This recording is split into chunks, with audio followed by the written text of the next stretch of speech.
Hello, dear viewers. Support me by subscribing to my channel and share my video if you like it. And also, make sure you comment your thoughts. Now let's start the video. A bus stops at the terminal. People of all shapes, sizes, colors, and creeds disembark. It is nothing unusual, especially in Metropolis, the city of tomorrow. Thousands come every year trying to make a new life for themselves, trying to make their dream come true. For the last person off the bus, it is not so much about realizing a dream as trying to start his life over again. A man who tries not to be noticed but can't help but be. After all, he is a tall, well-built man with wavy black hair and deep cerulean blue eyes. He had already been noticed by a couple of women on the bus. He had tried to be as polite as possible in indicating he wasn't interested. Not that girls aren't his type, because they are, he just isn't used to them being so aggressive.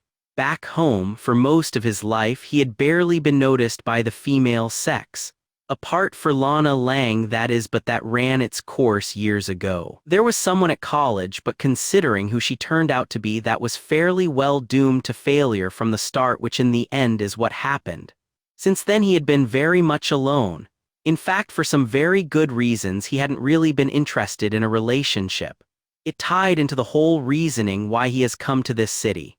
He takes a deep breath and then coughs as the polluted air of the city hits his lungs. He takes in the skyline of the city that is going to be his home from now on. As he does so, a thought enters his head. Clark Kent, you are definitely not in Kansas anymore. Clark soon exits the terminal and starts upon his next task, getting a taxi cab. As he does so, his attention is caught by two people arguing nearby. A young man with red hair and a brunette woman roughly his age, maybe a little older. Lois, the young man complains at the woman. You said you were going to stop. Oh, give it a rest, Olsen. I am doing this and you can't stop me, she says somewhat snidely as she reaches into her bag. For a moment, Clark worries what it is she is about to do until she pulls out a pack of cigarettes.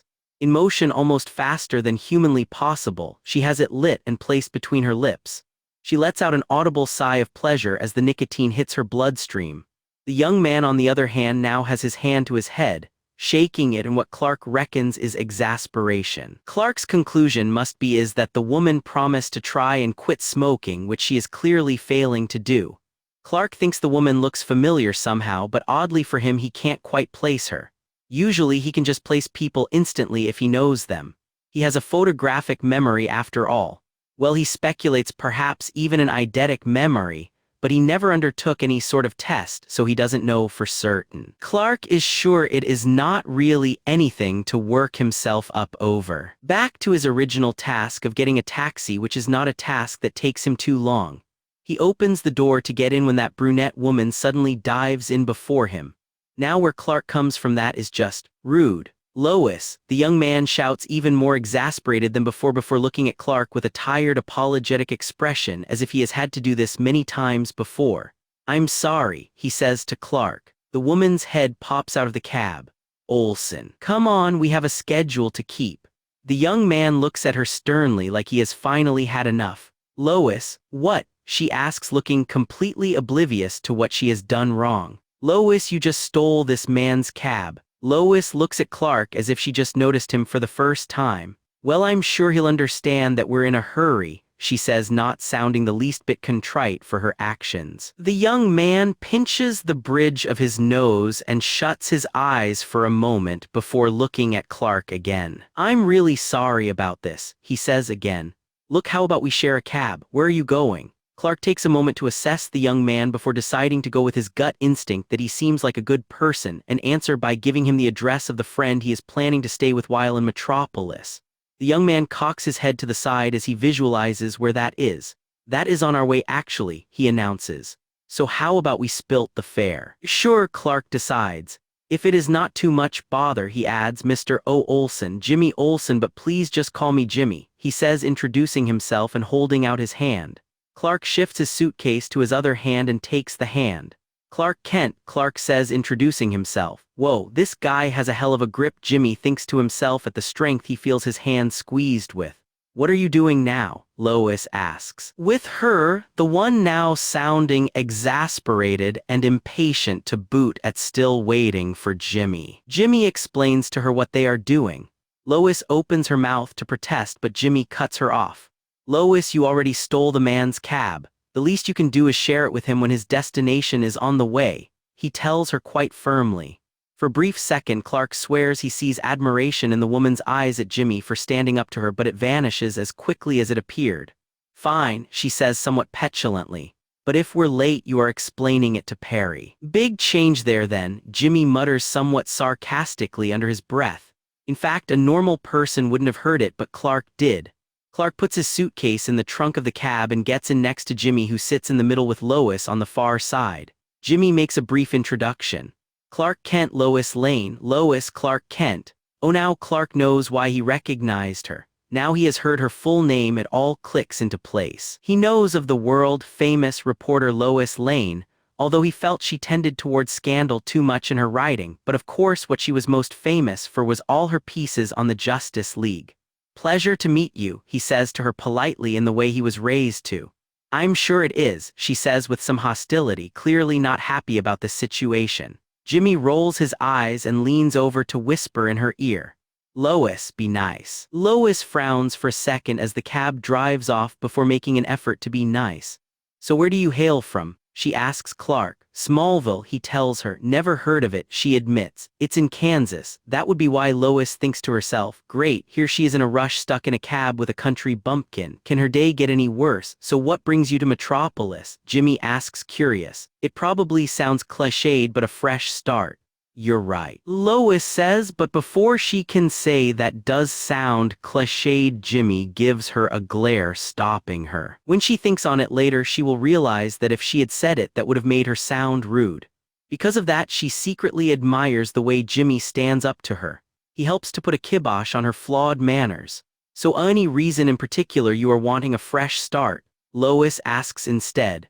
"My parents died," Clark says sadly. If Clark was going to go back to the beginning, his life ended up in the place it is now during college. He was in his final year studying for a degree in journalism, along with a couple of other subjects. He could have done more, but he felt that would have raised too many suspicions, so he deliberately limited himself. Anyway, he was in his final year. He had just gotten over the end of his relationship with Lori Lemaris when the phone rang. It was his mother in tears. His father had had a heart attack. In about as much time as it took his mother to replace the receiver, Clark was standing there in the hallway of the farmhouse. It only took him a second to see by how his mother looked what had happened. His father was dead. Later, when he was slightly more in control of his emotions, Clark would learn that the heart attack had been massive and sudden, and that even he, for all his powers, couldn't have done anything. Yet Clark can't help but feel that there should have been something he could have done. After all, he has all these powers, and yet he couldn't save one of the people who meant most to him. Of course, in telling this story to his cabmates, Clark is obviously skirting around the whole "he has superpowers" angle. That is something he is not going to share. His father's funeral came and went, but Clark did not return to college. He felt obligated to take over the running of the farm.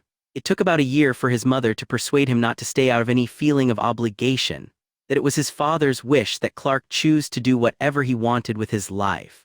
That if he wished to stay and work the farm, that it was because that is what Clark truly wanted. So Clark decided to look into the possibility of finishing college because, as much as he enjoyed farming, he did feel a pull to be elsewhere, to do something else with his life. His mother said that she would support him whatever decision he made. Clark spent about yet another year debating internally with himself about what to do before he finally decided that he would finish college. Then, as with his father, Clark's decision was taken out of his hands. His mother was diagnosed with cancer, leukemia to be precise. The doctors gave her 6 months. She managed to fight it for 2 years because Clark chose to give up his own personal dreams and look after her. A few days from the end, when they both knew that the end was close, his mother had made him promise that after she was gone that he would pursue his own dreams. Clark promised her, which was why after her funeral, after he had sorted out the farm, he packed a few belongings in a suitcase, and at the age of 26 got on a bus with the intention of starting over again. He could have flown here in seconds, but felt like taking the slow way to give him time to try and get his head together. So far he has to say that idea hasn't worked, because he is still as clueless as what to do with his life now as when he stepped on the bus. Back to the present in the cab, and Jimmy is giving Clark a sympathetic pat on the arm. Poor guy. He seemed so nice as well. Doesn't seem right to Jimmy somehow that Clark lost his parents that way. I'm sorry about your parents. Thank you, Clark says back as the expected thing to say. So what about you? Why were you at the bus terminal? He asks, wishing to change the subject. Jimmy turns to look at Lois, who in turn is staring out the window brooding. We were following a lead. Sounds exciting, Clark remarks. Well, this one didn't turn out, which is why Lois is brooding. But hey, it happens from time to time, Jimmy says with a shrug of his shoulders. Lois lets out a soft snort at hearing Jimmy's words. Maybe it did happen occasionally to other reporters, but not to her. When she gets her hands on her source who gave her the busted tip, she is going to make him wish he was never born. Maybe if things had turned out differently, you would be experiencing the same type of scenario, Jimmy points out after Clark mentions studying in journalism. Clark purses his lips. Maybe, he concedes. At the time he really did want to be a journalist, but now with so much having happened to him, that drive just wasn't there anymore. Just then an explosion up ahead causes the cab to screech to a halt. In the blink of an eye, almost Lois is out the door and running right towards it. Maybe this can make up for her busted tip. Jimmy is soon in pursuit, shouting after her, leaving Clark in the cab. He thinks on what to do for a moment before, against his better judgment, he pays the driver the fare, grabs his suitcase and heads off in the same direction as Jimmy and Lois. By the time he pushes his way through the crowd to spot them, he finds himself near a bank which is surrounded by police. The glass front of the bank has already been shattered by the looks of it by something quite large. Soon he sees what it is as a giant mechanical spider steps out of the bank with what looks like a puppet at the controls in the cockpit on top. Surrender, Toyman, the police order. I don't think so, Toyman sing-songs in a creepy Mr. Rogers type of voice. He presses a button and two hatches on either side open up. What look like miniguns slide out and they fire. Sucker arrows. The arrows stick to the police cars, and for several seconds nothing seems to happen, but it seems the police know better as they dive out of the way just before the cars explode. Seeing this makes Clark feel, well, angry for a start. How can anyone have such a callous disregard for life? Toyman just laughs. Oh, this is so much fun, but I have to go now. You are not going anywhere, an imposing voice from above pronounces. Everyone looks up as the figure of Wonder Woman, leader of the Justice League, floats down like some sort of angel until she is level with Toyman. She is dressed in a red tunic with its straps and neckline in silver. The neckline is in the shape of a W with an eagle's head on the point of the letter. Her legs are covered by a form-fitting pair of midnight blue trousers. Securing them is a large belt of silver with the image of an eagle and stars engraved into it, and attached to the belt is a golden lasso. On her feet are a pair of dark red boots with a white trim around the top which continues into a white stripe that goes down the front of the boot. Upon her wrists are two silver bracelets. Upon her left arm over her bicep is a silver armlet shaped with a W facing forward. Around her neck she wears a similar-looking silver necklace, again shaped with a W on her throat. Upon her head is a silver tiara with a red star in its center. You again, why are you always spoiling my fun? Toyman whine. Make this easy on yourself, Toyman, and surrender, Wonder Woman orders. You know you seem tense. What is up with that? Is it your time of the month or something? Wonder Woman's eyes flash in rage. What did you say? No, I know what it is. It is growing up on an island full of women. What you need is to find a guy and get laid, and well, you should know that I am available.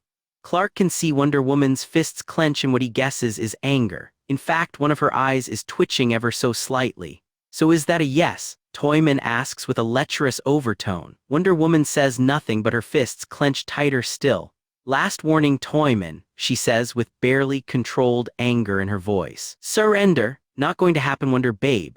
The front two legs of the spider then swing at Wonder Woman, but she catches them easily and rips them clean off. Hey, do you have any idea how long I spent building this? Toyman complains as he tries to fire those sucker arrows at Wonder Woman, who with skill and grace twists and dodges through the air, all of them missing her as she unhitches her lasso from her belt, loops one of the guns, and rips it off, followed by the other. At this point, Toyman tries to make a run for it, but Wonder Woman manages to lasso the back legs of the spider. She then pulls hard. The spider falls flat before Wonder Woman ties the legs up like a cowboy does to a bull at a rodeo. She then pulls Toyman from the cockpit and delivers him to the police. This allows Clark to see her on the ground relatively close up. He had never seen any of the Justice League this close up before. Sure, he had read the papers, seen the photos, saw them on the news like everyone else had, but never in the flesh, and in the flesh, Clark would not hesitate to say that Wonder Woman must be the most beautiful and magnificent woman he had ever seen. Clark did not know it was possible for someone so flawlessly perfect to exist, yet there she is, not more than a couple of dozen feet away from him. His gawking is picked up on by Jimmy, who has noticed Clark standing there. "Yeah, she is really something, isn't she?" Jimmy says in agreement, essentially gawking in the same manner. No matter how many times he sees Wonder Woman, the effect is the same. His words gets Jimmy a swift, hard elbow in the ribs from Lois, who is shooting Jimmy her patented death glare.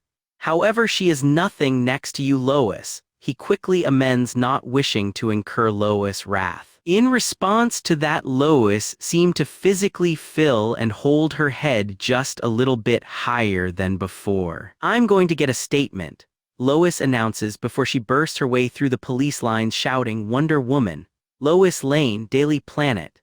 Jimmy shakes his head and chuckles a little as the police desperately try and stop her. "That's Lois for you, and you just have to accept her as is or walk away." And since he wasn't walking away from the job he loved, he accepted as is. Clark just watches on in bemusement for a while, before deciding he should go. From the map of Metropolis he memorized, he actually isn't that far from his destination. He can just walk the rest of the way. He says farewell to Jimmy. Jimmy shakes Clark's hand. "Well, it was nice meeting you. If you are ever near the planet after work hours, there is this bar across the street we go to. You'd be more than welcome." Thanks, maybe," Clark says, not wanting to say no and seem rude or impolite before he starts to walk off. "Hope to see ya around, CK," Jimmy shouts after him. CK, what kind of nickname is that? Clark asks himself. It takes him about 20 minutes after that before he arrives outside the block of apartments that is his destination. He presses the buzzer and waits a few seconds. "Who is it?" the voice asks. Clark can't help but be slightly mischievous here. "The Easter Bunny," he replies. There is an unladylike snort in response to that.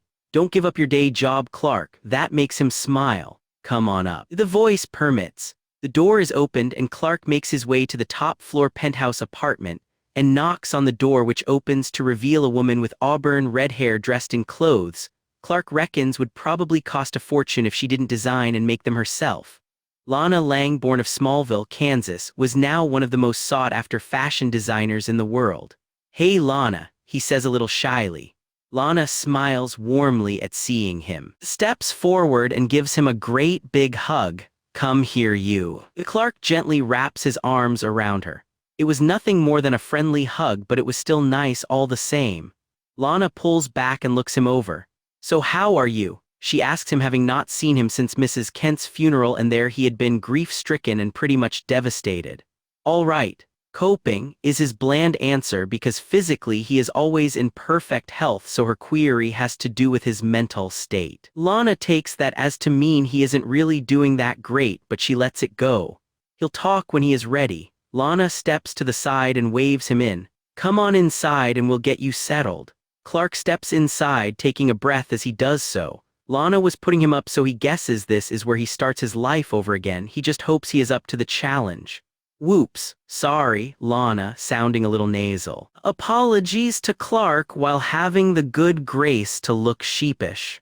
All Clark can do is shake his head in amusement, or should that be bemusement? Lana had said he could use her spare bedroom while he was in Metropolis. What she has forgotten to do is clear it out. It is literally packed floor to ceiling with boxes full of who knows what.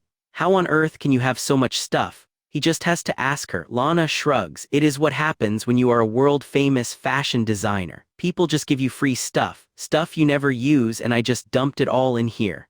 I was meaning to clear it out. Clark just eyes it all for a second. Can you close the curtains, please? He asks her. What for? She asks back before she figures it out. Oh right, give me a second. Clark shrugs his jacket off as Lana closes the curtains in the apartment so no one can see what he is about to do. She soon reappears at his side. Is there anything I can do to help? She asks. I could do with a cup of coffee, he says with a goofy grin. Lana rolls her eyes at him and heads to the kitchen. Thanks, Lana, he shouts after her as he rolls his sleeves up. He then focuses his full attention on the task ahead of him and gets to work. While she waits for the coffee maker to heat up, Lana watches, still in slight amazement even after all these years at what Clark can do. It is almost beyond her ability to see. All she really sees is a blur as boxes start to pile up in her lounge, and from what she can tell, Clark isn't just dumping them randomly. He is actually sorting it all out as he goes. Clark is the only man she knows who is that considerate. It takes a few minutes, but just as Lana is finished pouring his coffee into a cup, Clark appears next to her side having finished. If she was a suspicious person, Lana would think Clark paced himself to finish just as his coffee was poured. Lana watches him add way too much cream and sugar. That has to be far too sweet, not to mention unhealthy, and Clark's been drinking them like that since they were teenagers. Clark takes a sip of his boiling hot coffee without blinking. That hits the spot. So what will you do with it all? He asks in reference to all the stuff he just cleared out. Lana looks at the enormous pile briefly. I'll see if there is anything I want to keep and give the rest to charity, she decides. She blows on her own coffee and takes a sip. So Clark, any idea what you will be doing while you're staying here? She asks him. Clark closes his eyes for one moment before shaking his head. No, he admits with a sad sigh. I can't seem to clear my head enough to think. Lana gives him a sympathetic smile. Obviously, he needs more time to grieve, but she doesn't think it would be good for him to just sit around and mope, so she puts forward a proposal to him. Look, feel free to turn me down, but I've got a show in a few days, and I could use some extra manual labor to help set up the stage and catwalk. You'll get paid. Well, okay, it's only minimum wage. I'm not running a charity, you know, and I've been hanging around my accountant too much, she says, making a face. Her accountant is always saying that about how she is a business, not a charity. It seems Lana has picked up his bad influence. Clark laughs softly. Lana smiles at that. She is certain he has rarely laughed since he lost his mother.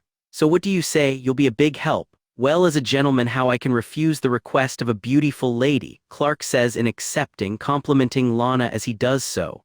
But you don't need to pay me, he adds. Okay, he's not rich, but he has his parents' life insurance money and the money from selling most of the farm land. Clark only kept the house and a few acres around it.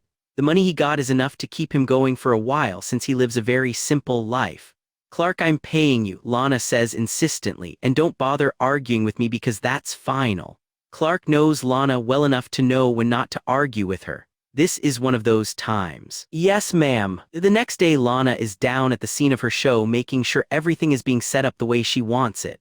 She had learned early on in her career that if you don't oversee things with the eyes of a hawk, something will be done not to your specification or done just plainly wrong.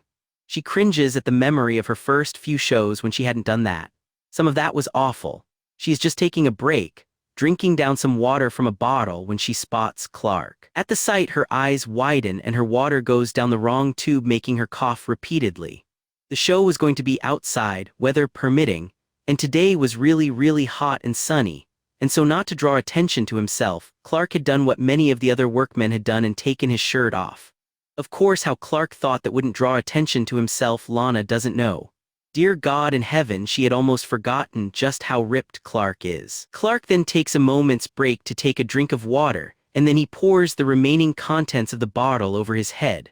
The water cascades down the chiseled jawline and onto his broad chest and over his abs. Oh God, those abs. Lana remembers those abs well.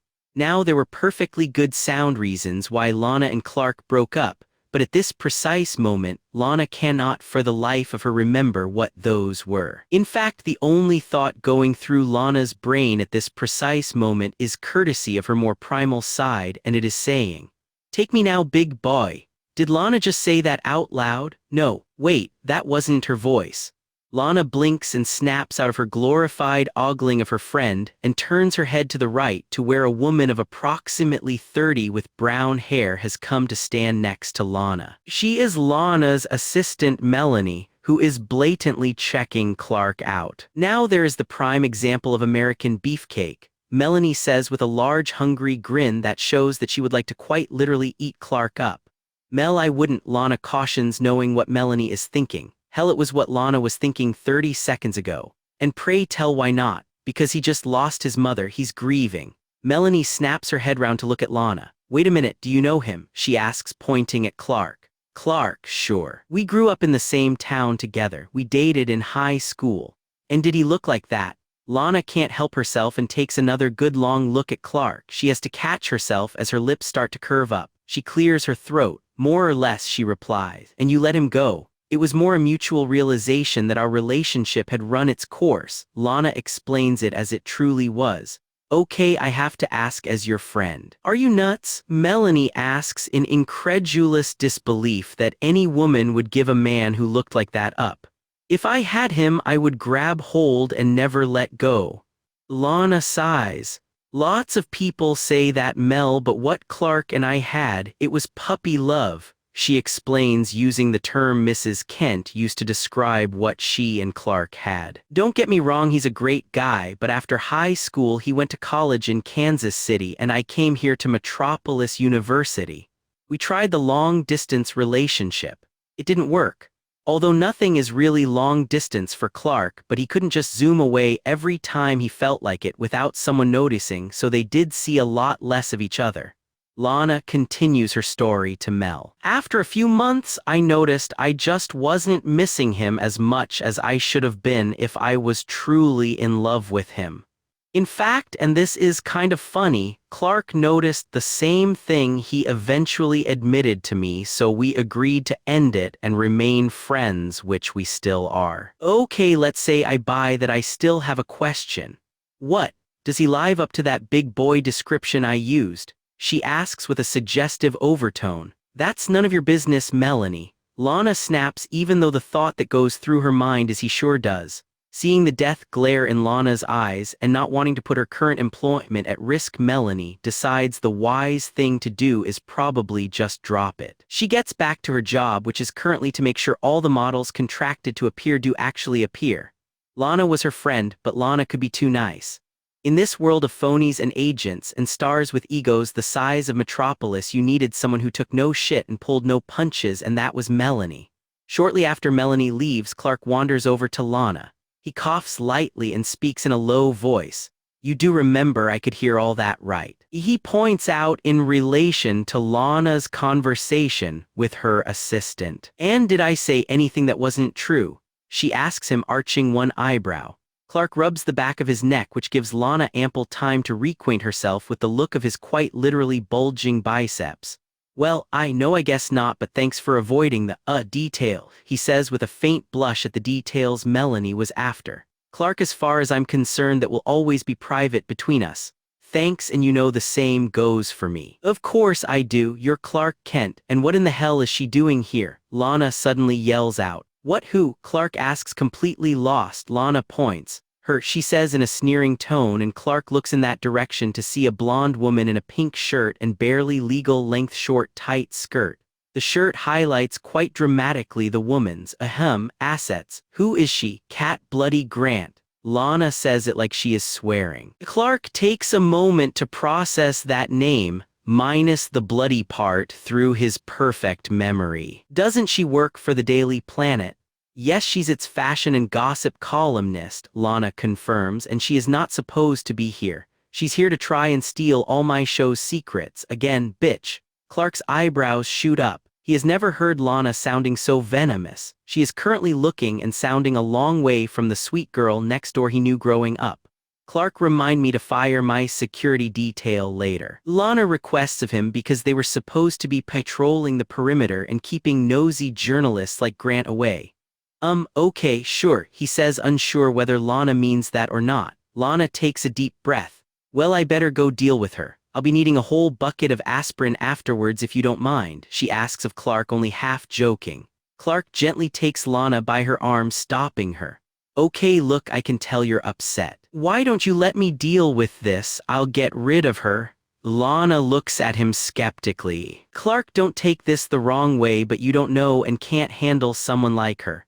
Lana, will you trust me? He asks with that honest-to-goodness, open, heartfelt expression that makes anyone's defenses crumble. All right, but will you at least put a shirt on first, she requests. You're distracting, she says without meaning to, while waving her hand vaguely in the direction of Clark's torso. Clark blushes, which shows the farm boy roots are still there, but equally he has his own self-deprecating sense of humor.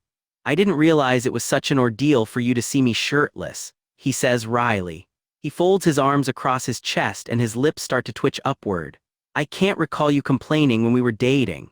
He trails off, tilting his head to the side as if he is trying to remember any such incident when she did complain. Humor like that and people wonder why we broke up, Lana says with not so subtle sarcasm, with a stern glare aimed at him for good measure. She hits him gently on his arm. If you're going to get rid of her, do it now before she sees something that I don't want to read about in tomorrow's Planet. Like me shirtless, he jokingly suggests. Clark, Lana says sternly. Clark holds his hands up in surrender. All right, I'm going.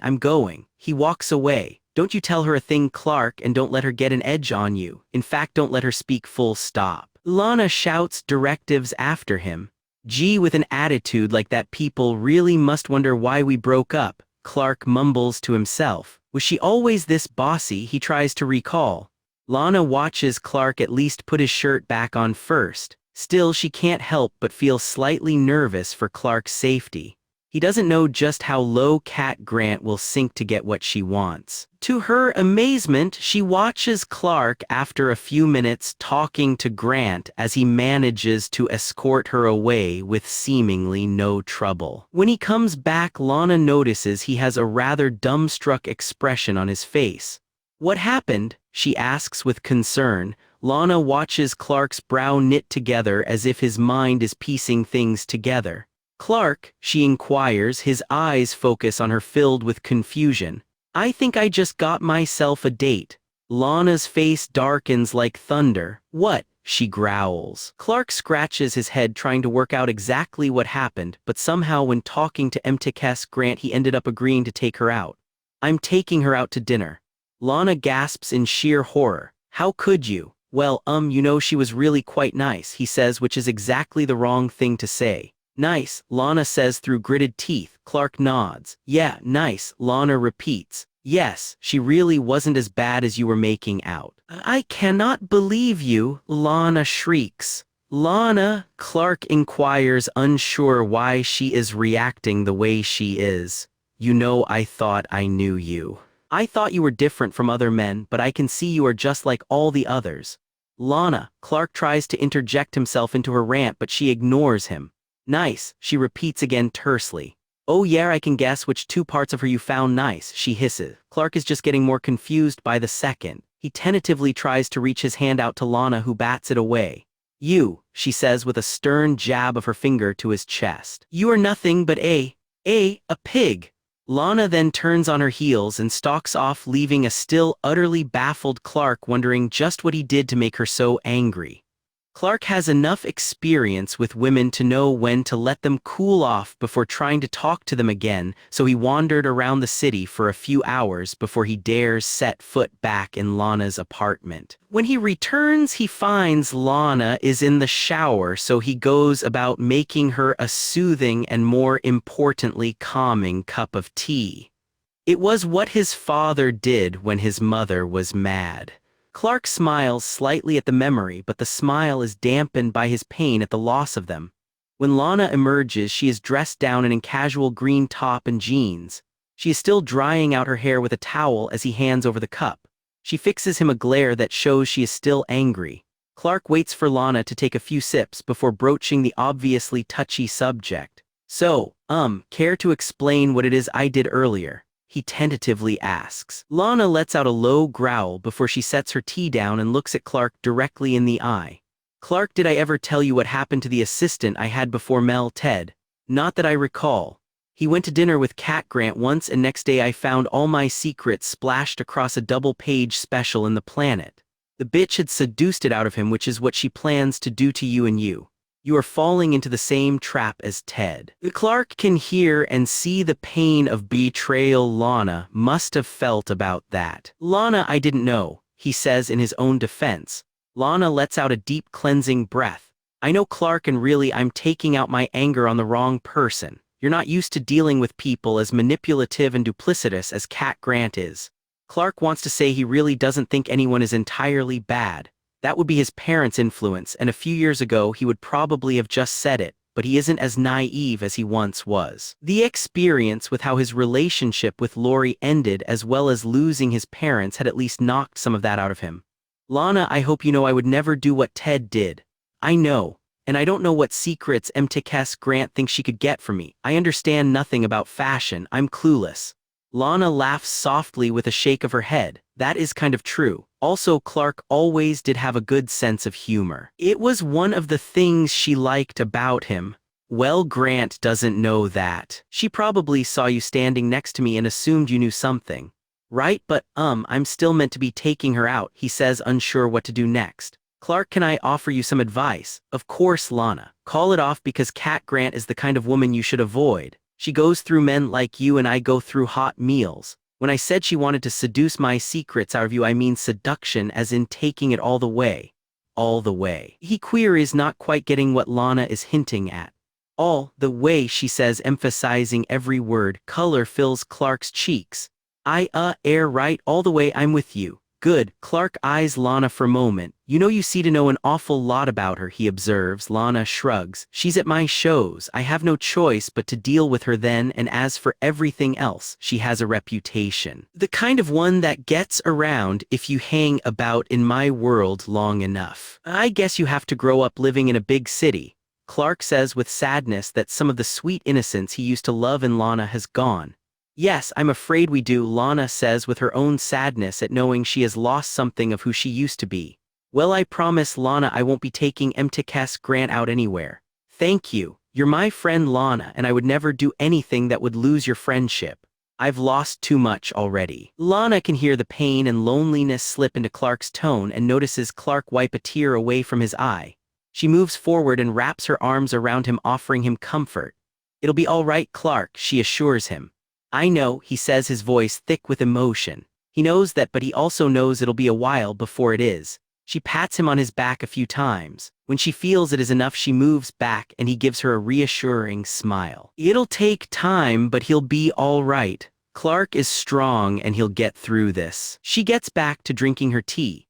Can I ask you something? Clark requests. Lana nods. Were you and Mel ogling me earlier? Lana does a spit take at that. Clark bursts out laughing as tea comes flying out her nose. Lana grabs a cloth to wipe herself clean. I'll take that as a yes, Clark says with barely suppressed mirth. Lana glares at him. It's not what you think, she tries to explain. Clark arches an eyebrow. Oh, and what do I think? Lana struggles for an explanation. Well, you see, it goes like this. You're an attractive guy and I'm a single woman in my 20s and it's been a while. Clark folds his arms with his hands under his arms. He smiles, amused at her explanation. I find that hard to believe, he means genuinely. Guys should be knocking down your door. I'm too busy for any kind of relationship at the minute, Clark. If something is important, Lana, you make the time because you never know when it could be taken away from you. You're right, but most of the people I work with, Clark, like 90% of them are complete phonies and so far from dating material that I would have better luck trying with one of those super villains. Ma always used to say that there is someone for everyone. Lana smiles nostalgically. Yes, she said that to me as well. I'm sure there is the perfect person out there for you, Lana, Clark assures her, and he truly wants Lana to find that guy and be happy. Thanks. What about you? Has there been anyone since Lori left? Of course, the way Lori left and the reason behind it is a whole story in itself. Clark shakes his head. No, like Mrs. Kent said, Clark, I'm sure there is someone for you too. I wish I could be certain of that, but you know how difficult that is for me, because you're afraid of how they will react to the fact you're different, she says, using an euphemism. Lana, it did take you a while, he recalls. It is a bit of a shock, Clark, she points out. I know, and that is why I definitely have to politely turn down Cat Grant, because if she wants to do what you say she does. She does, Lana reaffirms. Then you know my rule on that. Lana nods. Clark explained it to her before they slept together.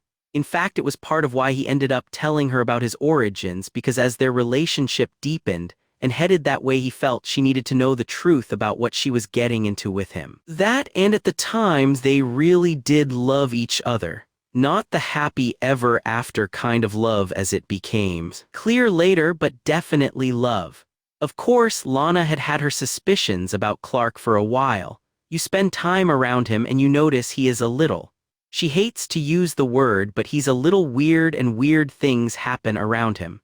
However, that didn't lessen the shock when he told her the truth, which led on eventually to them sitting down and discussing the issue of sex. To summarize Clark's rule on the whole sex issue, Clark won't sleep with anyone without telling them beforehand what he is, which is an alien, and of course that requires him to have dated said person for a while to work up a level of love and trust. Beyond that, the way both of them were brought up meant that they considered sex part of a deepening relationship anyway. Neither of them went in for sex for the sheer sake of it. However, that is to be frank an aside away from the real issue of the sheer practicalities of Clark having sex as he explained it to Lana. Clark feels any person he is with has a right to know what they are getting into, considering the risks of it due to just how strong Clark is. She had seen him lift a tractor with all the ease she might lift a feather. In fact, just to be on the safe side, Clark came up with an inventive way for him and her to have sex with minimal risk. Do you still have that ring with the, oh god, what did you call it again? Lana asks him, it having slipped her mind. Blue kryptonite, he fills in. Krypton being the name of the planet he comes from, an ite from meteorite. Yes, he confirms as to still having it in his possession. Well, not on me, he amends. I put it in a safety deposit box with all Ma and Pa's valuables before I left Smallville, but even with that on Lana I still have to be careful, he reminds her. Lana remembers. Blue kryptonite, as Clark explained it to her, suppressed his superpowers, but even then his body is still dense, and Clark is still something like at least a third stronger than a human, if not perhaps more so. Kryptonite is what Clark called the meteors that crashed down to Earth the same day he did. They were scattered all over around Smallville. Over the course of his teenage years, he came across different colored varieties that all affected him in different manners. Strange, Lana knows, but not really when you remember Clark is not of this world. Well, I'm still certain there is someone for you, Clark, Lana says, confidently getting back onto what they were talking about. I mean, with all these meta-humans now, there might even be a woman with whom you wouldn't need that ring. Clark shakes his head at a sudden thought. I can't believe I'm discussing my sex life with my ex-girlfriend. You're the one who started this conversation, Clark, Lana reminds him, which I am seriously starting to regret. Okay, I'll let you have the hook only because you have to go cancel on Grant. What I would give to see her face when she learns there is one man her wiles can't win over, she remarks with a positively evil smile.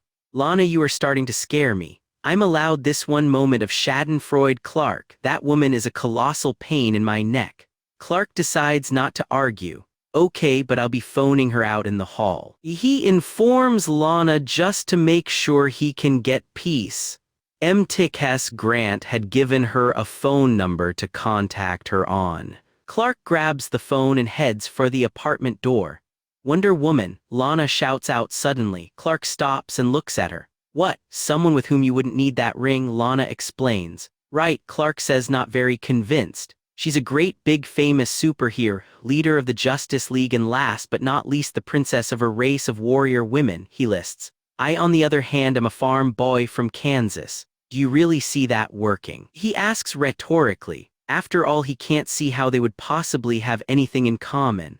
It was just the first name that popped into my head, Lana explains innocently. Well, you keep thinking. I'll be outside making a phone call. Clark steps out into the hallway shaking his head. Wonder Woman, what is Lana thinking? The farm boy and the princess. That would never work. A couple of days later, and it is the night of Lana's show. Clark hadn't been sure about coming. He wasn't sure what use he could be and honestly thought he would be out of place and in the way, but Lana asked him to come to support her using the word please, and that was it. Clark could never refuse her when she said please. Clark has to say it is some sight to watch Lana fully immersed in her chosen profession. seeing her scurry around making sure everyone is where they should be, when they should be there, yet the small-town charm was still there. In fact, the small-town charm probably helped make it all go smoother. Clark has absolutely no skill in judging fashion, but he knows that critics and the general populace alike rave about Lana's designs. She really is very skilled, and he is immensely proud of what she has accomplished. She went out there and made a life for herself. The very thing Clark is currently trying to do now with his life. During a small break, he hands Lana a bottle of water to make sure she doesn't dehydrate. It was a warm evening. "Thanks, Clark," she says gratefully as she gulps down some water. "So what do you think of what I do? I'm amazed at how you keep track of everything," he admits, because at times it has seemed like chaos to him. That's what Mel is for. Clark had seen Lana's assistant stalking around acting like a prison camp commandant barking orders. It was scary. Clark wouldn't like to meet her in a dark alley. "I can't believe how many famous people are here." Clark comments at how all the, how to phrase it.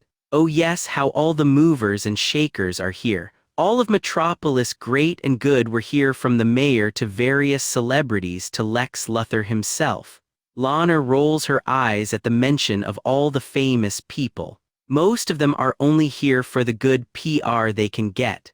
Now, when did you get so cynical? Since I have spent the last 8 years living in Metropolis and the past 4 dealing with those type of people. You develop a very thick, very cynical skin, unless you are of course talking to them. Then you butter them up like there is no tomorrow. Clark looks at Lana confused, not really understanding how that works. Lana pats him on the arm. "Metropolis isn't like Smallville, Clark. Those values that you and I were brought up on don't apply in the city." "They should. Yes, they should," Lana says in agreement. "But they don't, and you just have to learn to adapt." Clark frowns slightly. It doesn't seem right somehow. His musings are interrupted by the feel of the ground vibrating. "Do you feel that?" he asks Lana. "Feel what?" Lana asks back, having no clue what Clark is on about. Clark bends down and places his right hand flat down on the ground. The vibrations are getting more intense, and that means he thinks that the source of them is getting closer. Clark's eyes flash electric blue as he peers through the ground with his X-ray vision, as he calls it. At what he sees, his eyes widen in alarm. "Lana!" he shouts the second before he pulls her into his arms. Just the second after a giant green vine bursts through the ground exactly where Lana had been standing moments ago. Screams fill the air as the ground shakes more, and dozens more vines break through the ground, but not randomly, Clark notices. They are herding people, him and Lana included, out to the stage area. Clark could of course escape with Lana, but what about everyone else? So he decides to stay for now and see what this is about. Clark holds an arm around Lana, making sure to keep her safe as they stand with all the others. Models, guests, press, and alike, all herded together in a giant group. They are surrounded by men with guns.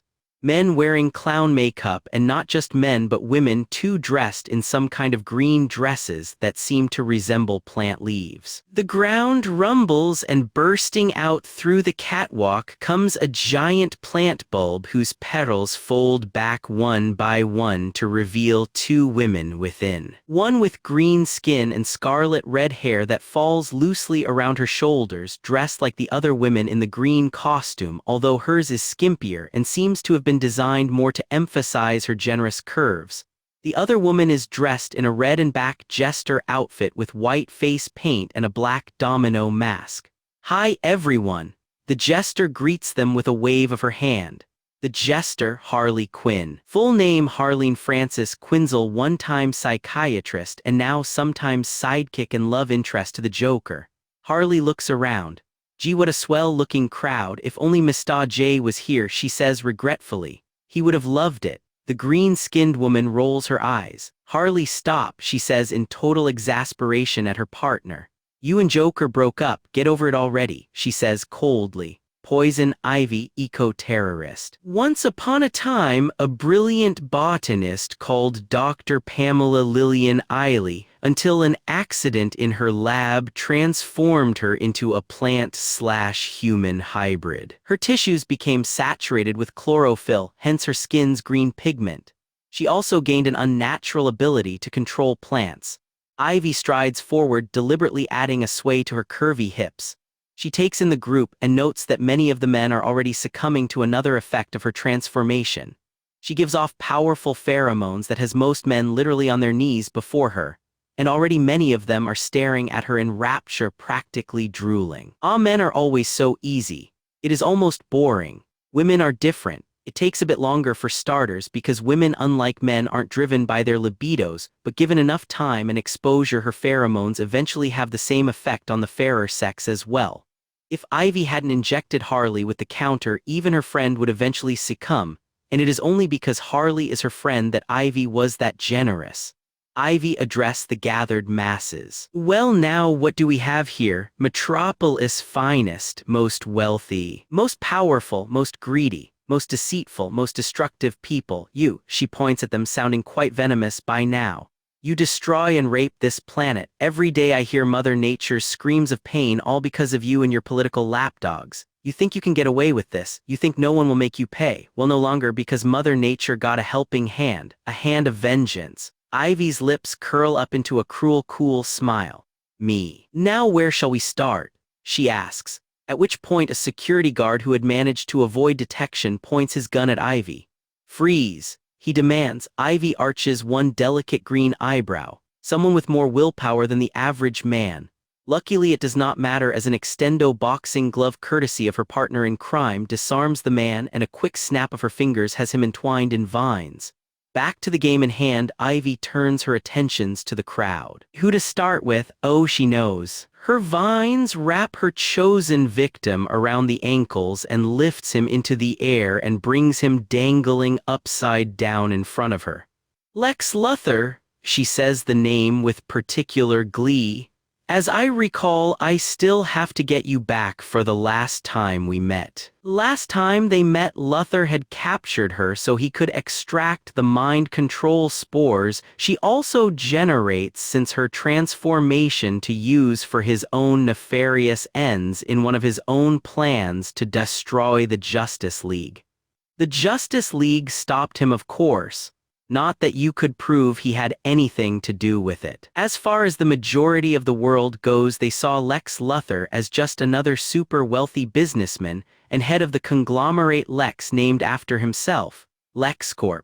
They did not realize Lex was the power behind the Justice League's enemies, the Injustice League, in some attempt to take over the world or something. Really, Ivy found the whole thing tedious. She had little care for their meaningless battles for control. Her only interest was in saving the planet. Normally. However, the procedure Lex used on Ivy to extract the spores was most unpleasant. Ivy had not forgotten the pain or humiliation, and it was on her list to make him pay at some point after her recent escape from Arkham Asylum, and fortune has decided to smile on her tonight as she gets her chance right here and now. Ivy places her hand on Lex's bald head and holds it steady. "How about a kiss, pretty boy?" Lex's eyes widen as Ivy's ruby lips move towards his own, as he knows full well her lips are the deadliest of poisons which will kill him in seconds. Poison Ivy isn't merely a theatrical name. It is literally what she is if she chooses to be. That isn't the answer. Ivy stops mere millimeters from Lex's lips at that shouted-out statement, much to Lex's relief. Her brow knits together. The voice was male and obviously not under her control. Interesting. She turns in the direction the voice came from and walks forward, waving her hands in command at the people to step back, which they do without question. She is looking for the one whose gaze remains defiant to her will. As the people clear a path, she spots him. At her command, vines wrap around his wrists and ankles and bring him forward to her, where she looks him over from head to toe. "Oh, Lexi dear," she shouts out. "I think you may have to relinquish that title of pretty boy. I think we have a new champion," she announces with an extremely pleased-looking smile at the vision of the man in front of her. She looks deeply into the cerulean blue eyes and sees the steel will resisting her even this close. Strong-willed certainly," she says, intrigued at how he is resisting her.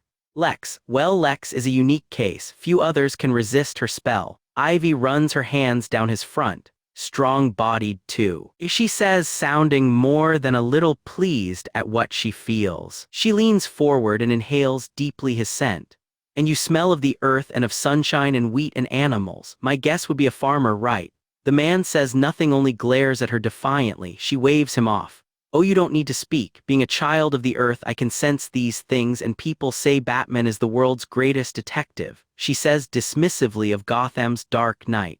He's got nothing on you, Red. Harley says in support of her friend. No man has anything on me, Ivy proclaims arrogantly.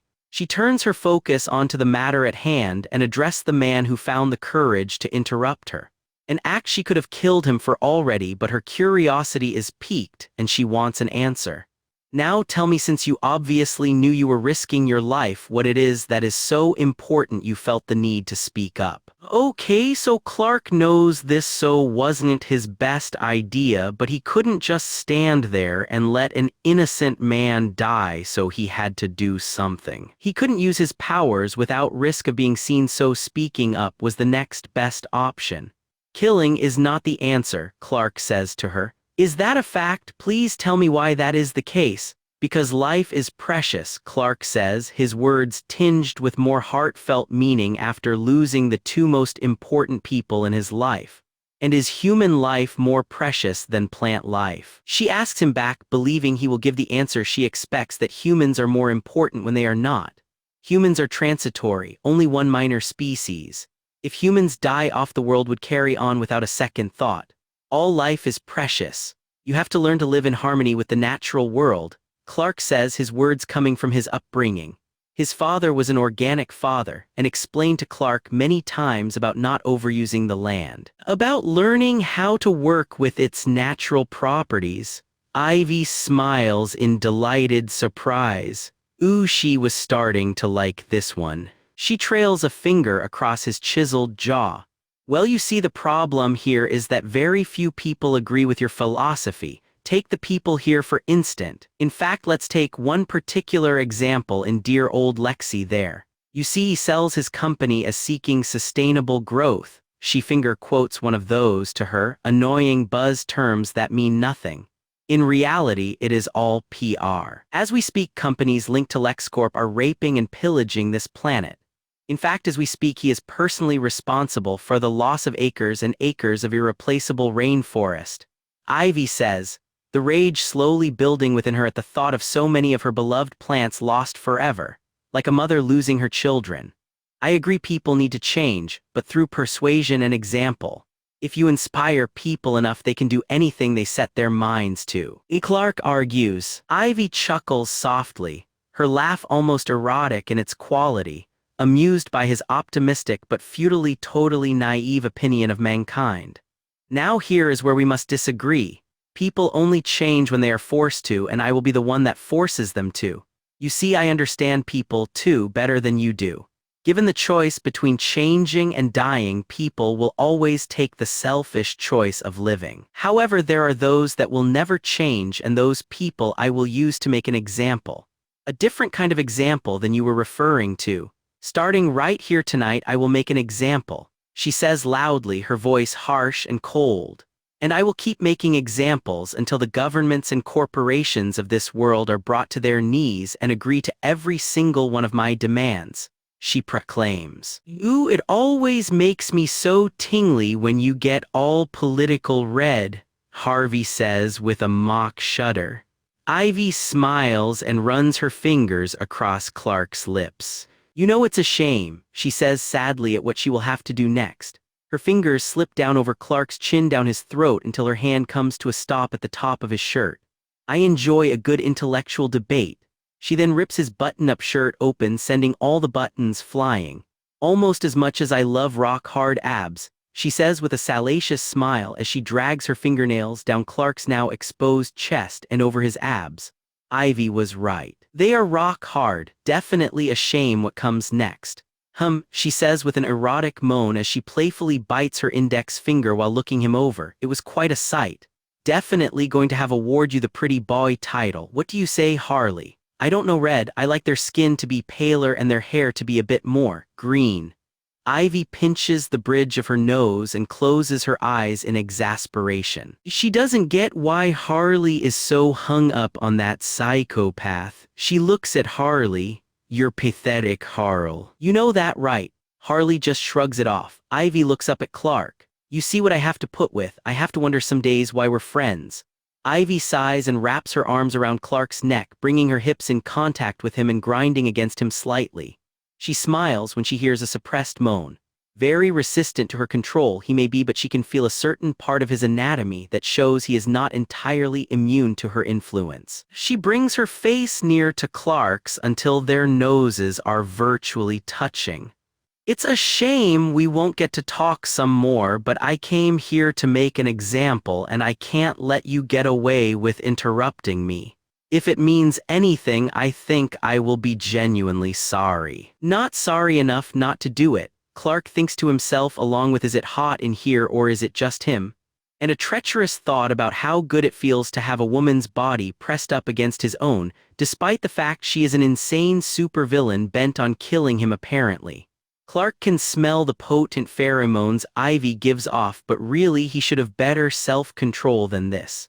It has only been. Okay, it has been 5 years since Lori left, but that isn't that long. Ivy's lips start to descent towards his, and Clark has read enough in the papers to know what Ivy's kiss can do. It was why he spoke up in the first place to save Lex Luthor.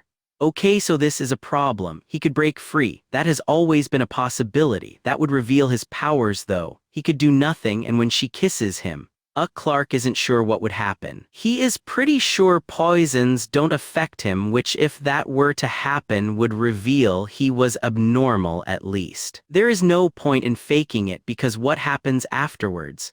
Does he explain it off as a miraculous recovery? It's lucky Clark's brain works quickly, or the few seconds he has wouldn't be enough to think through all this stuff, except of course he is caught in a dilemma he has no way out of without revealing himself. Well, to hell with that then. If revealing himself means he can save these people, then that is what Clark will do.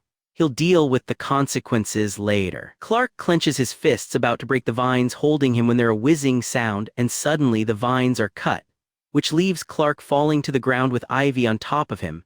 And as she moves to stand up, she rubs herself right against his groin and a groan escapes him. Ignoring how good that felt, Clark's gaze falls to his side where he spots what cut the vines. Flying metal discs in the shape of bats. Batman. Ivy hisses when she too spots the implements. Her eyes immediately look around for any sign of him. This show was being held in a park. Her guess would be Batman would be in the trees where he could hide in shadow. Harley, go find and destroy him. Me. Harley asks in complete surprise at being asked to do that while pointing at herself. Yes, you take your posse of jokers and get him. I'll stay here with my girls and keep our guests company, or in other words, they will be good hostages in case. No scratch that when Harley fails, but at least they will wear Batman down a bit and buy Ivy a little more time. With his would-be murderer now distracted, Clark has managed to disappear back into the crowd while doing his best to do something with his ruined shirt as he tucks at his waistband and tries to get his body to cool down. That was closer than he would have liked, but now what? Clark watches Harley and her gang run into the surrounding park and contemplates what to do next. Surely there must be some way he can help that would ensure all these people are kept safe. Clark thinks on it. Well, he supposes he could. He would have to be careful not to be seen, and Lana, from the blank expression, seems to have fallen under Ivy's control as well. She'll be fine for the moment, and with no one paying him any attention he vanishes in a gust of wind. Batsy, Harley calls out. Ollie Ollie oxen free Marco Polo, oh come on Batsy, come out and play fair. She pouts. So what happened, Harley? A gruff voice calls out from somewhere unseen. Joker throw you away. No, she says in vehement denial. We're just having some relational difficulties, that's all. It was only a matter of time, Harley, until an irrational mind like his saw you as an impediment to him. The same voice says from a different location. Shut up, Harley snaps angrily, her voice low. It then lightens up again. He'll take me back, why you'll see, she tells him, although she doesn't sound very sure of that. You're delusional, Harley. You need help, the voice says from yet another location. A tree branch shakes slightly and leaves fall to the ground. There. Harley shouts at the goons, point at the spot, and the goons open up with their guns, shooting the tree up but hitting nothing and seeing no one. The goons all look around nervously. They all knew Batman's reputation. You missed. The voice deadpans in what could almost be interrupted as humor. You think this is funny, bats, Harley screams. She then grabs a comical-looking but extremely deadly grenade launcher from one of the goons. Try this on for size. Harley screams as she fires wildly into the trees. Explosions light up the park, tree trunks blow to pieces, a couple of trees topple over. When it is over, Harley stands there breathing hard. Nothing, she didn't hit anything, but then he comes tumbling out of a tree. A figure in black dressed like a bat. Harley grins widely. Finally, she got him. If only her beloved Puddin was here to see it. Batman starts to move. Harley snarls her lip. Boys, take aim. She commands her goons to finish off Batman once and for all. One of the explosions had hit too close and Batman was hit by shrapnel. It had penetrated his armor. Luckily, it hadn't gotten in deeply or hit anything vital, but it hurt and his head is ringing. He starts to get to his feet and can see he has fallen directly into plain sight of Harley and co. That is not a good position to be in. Then, Batman has to blink as a blurred figure snatches away one of the men at the back. For a second, he wonders if he is imagining it or if he has a partial concussion until it happens again. Then a third time and still no one else notices. Batman's quick mind realizes all he needs to do is buy some time for his mysterious ally and to keep Harley's focus on him. He gets to his feet. Not so smug now, are you, Batman? Harley crows triumphantly. Just wait until I tell Mr. J I finally gotcha, Batman grunts. And what do you think he'll do, Harley? Pat you on the back and say job well done. Or more likely, he will kill you for stealing away that pleasure for himself. Harley hesitates. No, he wouldn't, she says with almost no strength to that argument. You don't sound so sure, Harley, Batman says as his ally reduces the odds all the time. Half of the men are gone now. Well, he might be a little inside wincy teensy bit angry. I suppose Harley just about is willing to concede. And you don't want to make him angry, Harley, Batman says, laying his psychological warfare on her. Wouldn't it be better to take me alive? I'm sure Joker would be pleased with you if you did that and delivered me to him. A smile starts to form on Harley's face as her mind drifts off as she imagines that Joker would be so pleased with her and they can put all their current difficulties away and get back together. Yes, that is a much better idea. Okay, boys, tie him up, she orders. Nothing happens. Boys, she shouts, and when again nothing happens, Harley turns around to find that she is all alone. She scratches her head, puzzled. I could have sworn I had a whole gang there, she mutters, confused, which isn't a terribly difficult thing to do to confuse her. Batman simply waits for Harley to make her move. His mind is of course detailing every theory about his new ally, but for the moment his main concern is Harley and then Poison Ivy, who is by far the more dangerous one. Harley turns back round to face Batman. You know what, Bats? I don't need anyone. I can take ya by myself, she proclaims with misplaced confidence. Batman holds his hand out and gestures for her to come get him. Harley runs at him before flipping head over heels a few times. She launches a spinning kick through the air, only for Batman to grab her leg and throw her hard into a tree trunk. The sound when she shits the trunk is quite audible and hurts a lot as Harley groans in pain on the ground. Batman strides forward, picks Harley up by her throat and slams her into the tree trunk, and before she can recover he ties her to the tree trunk for safekeeping. Take a rest, he tells her. I'll be back. Harley shakes the cobwebs free. It's not fair, she complains. I try and try, but it's never good enough for him. Him being Joker. She then starts to quietly sob. It does not affect Batman, who turns to deal with his more serious problem. Ivy, from some distance away behind some bushes, Clark watches Batman start to head back to where Poison Ivy and the hostages are. Like on this occasion, Clark reckons the best idea would be to wait and see what opportunity presents itself when everyone is distracted, where he can discreetly help and not be seen. At least not clearly. Oh, Batman. Ivy's voice can be heard loud and clear. By now, I'm guessing you've taken care of Harley. If you don't show yourself in the next 10 seconds, I will take care of these oh-so-good people of Metropolis that are currently keeping me company. Clark can hear a low murmur from Batman, which sounds like it is being made in annoyance. Batman does not like being in a situation where he does not have the upper hand. Ivy unfortunately knows this. This is her maneuvering herself into the ascendancy of this contest. However, he has little choice as she will carry out her threat without as much as a pang of conscience. Batman strides out into clear view where he sees Ivy's girls have their planet-based weapons aimed at the captive people. Captive in more way than one as the pheromones Ivy produces pretty much has the whole group under her control. "Ah, there you are." Ivy greets him cheerfully. "You know, Batman, my day is almost not complete without locking wits with you," she says with a mixture of sarcasm and it being a half-truth. She knows the day she finally beats him will be a very satisfying one. "Give this up, Pamela. You know how it ends," Batman tells her. "Oh, is this the part where you tell me my motives are right but my methods are wrong? Sorry, you've tried that one before, and if you recall, it didn't get you anywhere. My methods are the only practical option left, and yes, I have no doubt you already have 10 different ways planned out in that brilliant mind of yours on how you are going to stop me." Ivy smiles coldly. "But it's not me you have to stop. Harley at least bought enough time for my sway over these people to be complete. Well, apart from him," she says, jerking her thumb in Lex's direction. Lex, who by the way is still being held upside down by his ankles. Ivy addresses her new minions. "Destroy Batman," she commands them, and they obey as they march towards him. Considering there must be 100 people, at least Batman is a little outnumbered, but then his ally reappears, only this time moving at speeds that seem to be able to rival the Flash, as one moment the crowd is moving in. The next moment the supporting metal braces of the stage have been ripped out and slammed into the ground all around the crowd, penning them in. Ivy becomes incandescent with rage.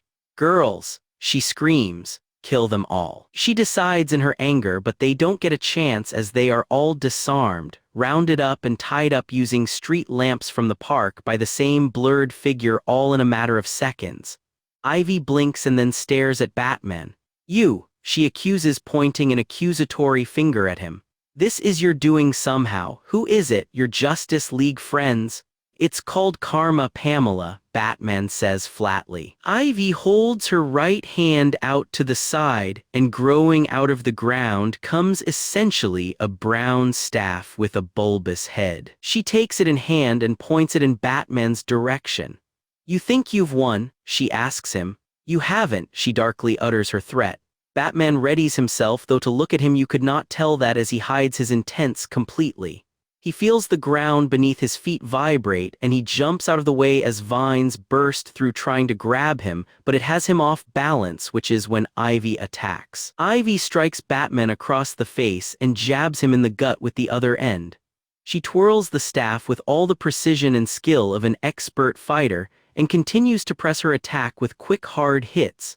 She manages to smash the staff into the back of Batman's legs, knocking him down onto his back.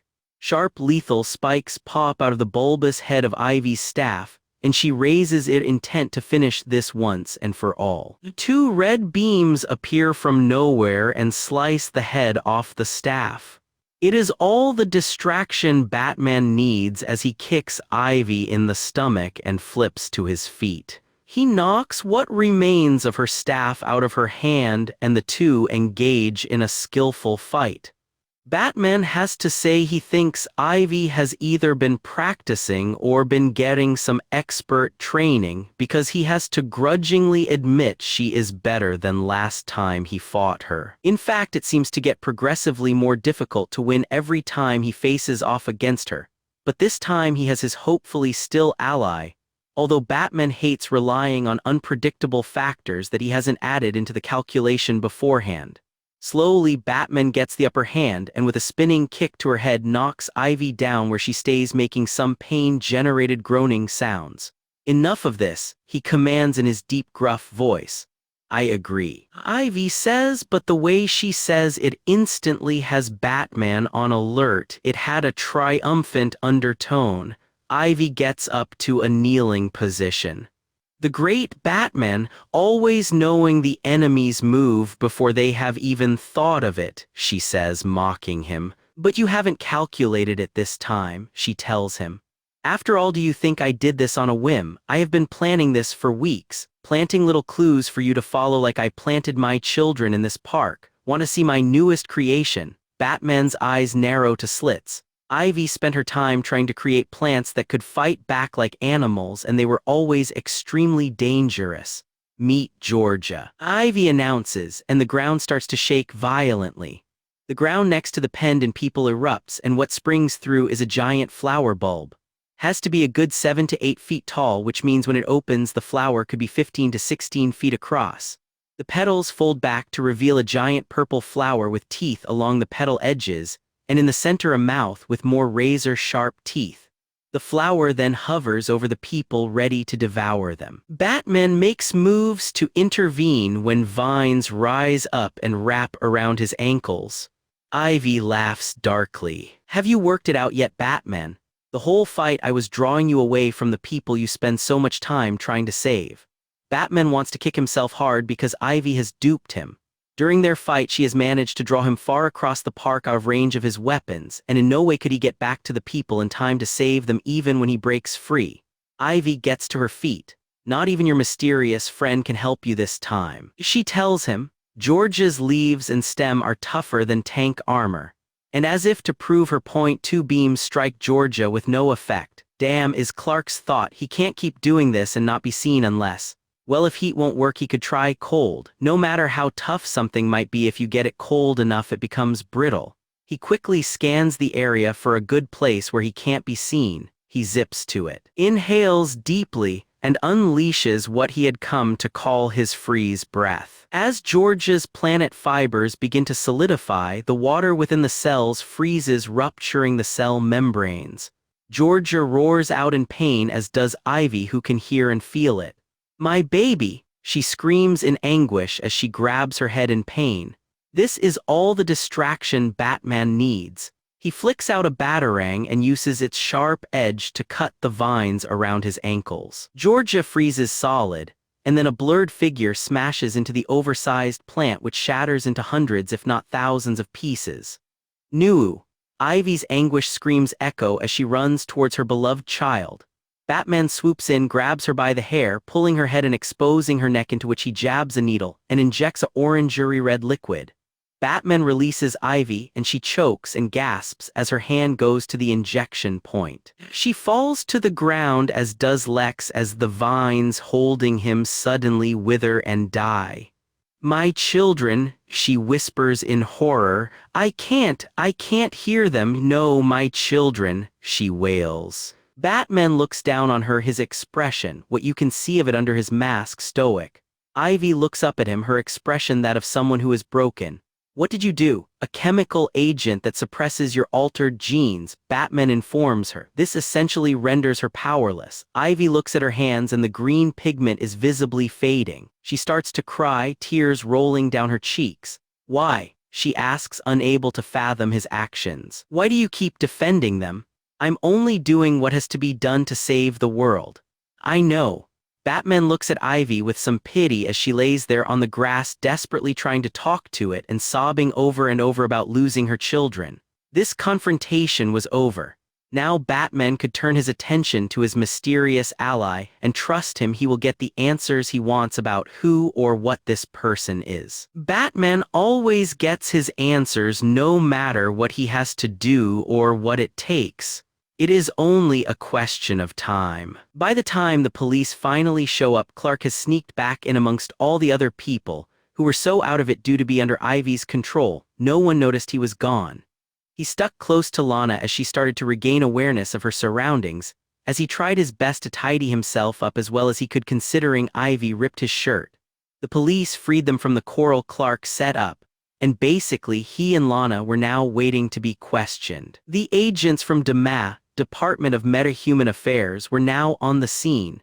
Since this involved Poison Ivy, it fell under their jurisdiction as they were charged with keeping track and monitoring metahumans in the United States. Lana holds a hand to her head. She feels groggy and has a pounding headache. All she wants is to go home. She spies the DMA agents, who were frankly almost cliched in their dress sense. Black suits and dark glasses. Seriously. As if reading her mind, Clark starts to whistle the tune from Men in Black, which makes her chuckle. A weary chuckle to be sure, but mirth all the same. Clark smiles at being able to cheer Lana up. Two DMA agents finally get around to him and Lana. One is a man well-built, 5'10", blonde hair, blue eyes.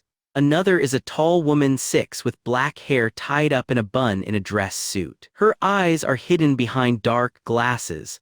It is DMA office where not mission wear, but they had been called here in a hurry. The man speaks.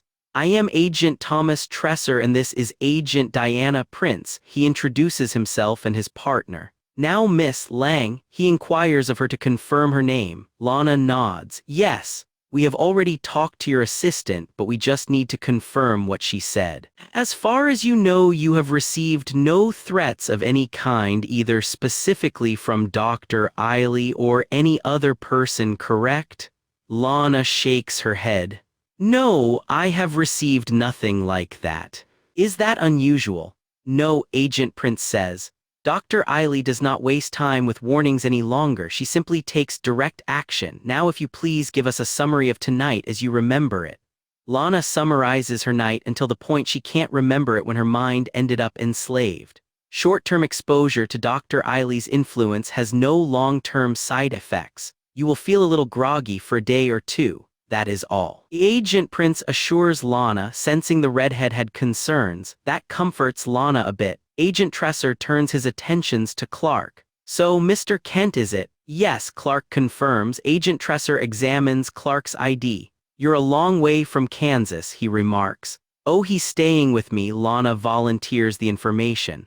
We're old friends, grew up together, she continues the explanation. Agent Tresser slightly raises one eyebrow at that tidbit, wondering if these two are more than friends, but the chemistry didn't seem quite right. So Mr. Kent, please summarize tonight's events in your own words. Clark is as honest as he can be minus his helping Batman. If he told that to agents of DMA, Clark has this vision of being thrown in a prison cell somewhere for being an illegal alien in the truest meaning of the phrase. It was most foolish to try and debate with Dr. Eiley, Agent Tresser says, putting Clark down. Or most brave. Agent Prince contradicts her partner, who for a moment looks less than pleased at being reprimanded in front of people. It was neither, Clark interjects. I just couldn't stand by while an innocent man was killed and do nothing. Agent Prince smiles ever so slightly. Not many people thought like Mr. Kent here. She was impressed. She thinks her emotion is. Her gaze drifts for a split second to the bushes in the distance. She excuses herself and heads off in that direction. Lana and Clark spot Harley and Ivy being taken away. What will happen to them? Lana asks Agent Tresser. Agent Tresser looks at the two criminals with only mild interest. Don't you fret, Miss Lang. We have nice secure cells for those two where they won't cause any more trouble, he assures her in a firm, commanding tone of voice. Agent Prince strides into the undergrowth until she can no longer be seen, at which point she pulls the dark glasses off her face to reveal her true identity, Wonder Woman. We have to talk, a gruff voice says from behind her. Diana actually jumps. She hates it when he does that. She turns round to face Batman, her gaze taking in his appearance. She spots dried blood on his armor but doesn't bother to raise it since he never listens to her concerns about his well-being.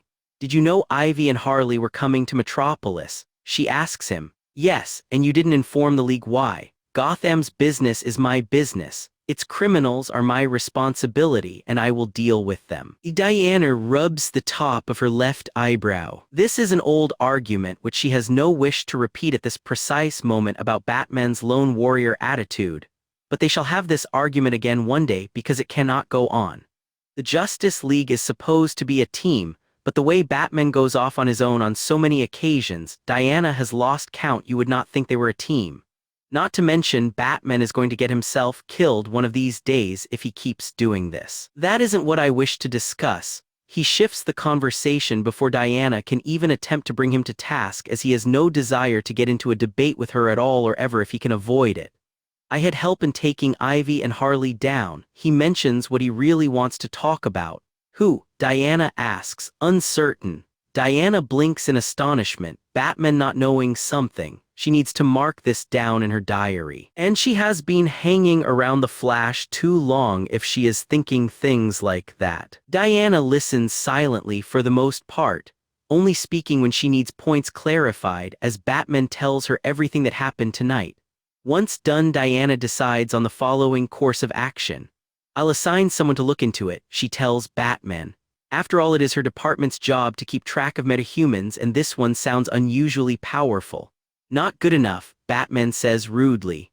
Diana's brow lowers slightly in annoyance at his tone. What do you mean? Let's take everything we know about this metahuman. Speed perhaps to rival the Flash, super strength certainly, some kind of energy projection, the ability to freeze. Tell me, how many metahumans do you know that possess that array of powers? Well, Diana will admit it does sound quite some way beyond the usual scope of powers of one individual. Are you certain it was only one person? Yes. Diana thinks carefully. Perhaps not a metahuman then, magical perhaps, she suggests as a possibility. As in, perhaps this person derives their powers from magic. I am not ruling it out. In either case, Diana, do you think an ordinary agent has any hope of finding and containing this person? Diana can tell Batman is trying to hint at something. Then she gets it. I do not have the time to do this myself, she tells him. I am a busy person. As well as the Justice League, you are aware I have been assigned to the team dedicated to hunting down Manchester Black. Manchester Black was a former agent of Dama, a telepath and telekinetic who had come to the train of thought that Dama was not extreme enough in dealing with the dangers the world faced, so Black created his own team and set out to hunt down the threats wherever they are with extreme prejudice. In plain language, he hunted down and killed them. Obviously, Dama couldn't allow rogue agents to go around taking the law into their own hands, so Diana was part of the team assigned to find Black and stop him any way they could. Not an entirely easy task, as Black is very powerful and clever, but he will be stopped. Besides, Diana feels she needs to say something more. Why the need to find this person? He helped you, did he not? This time, someone with that power should not be left wandering the streets without guidance. Batman's paranoia was still in full effect. Diana notes, you are once more judging people solely by the threat they represent, she chastises him. As a warrior, so do you. I do not solely judge people on their potential threat, Bruce, she says, deliberately using his name. I actually wait until I talk to them, look into their eyes, and see what kind of person they are before making that assessment.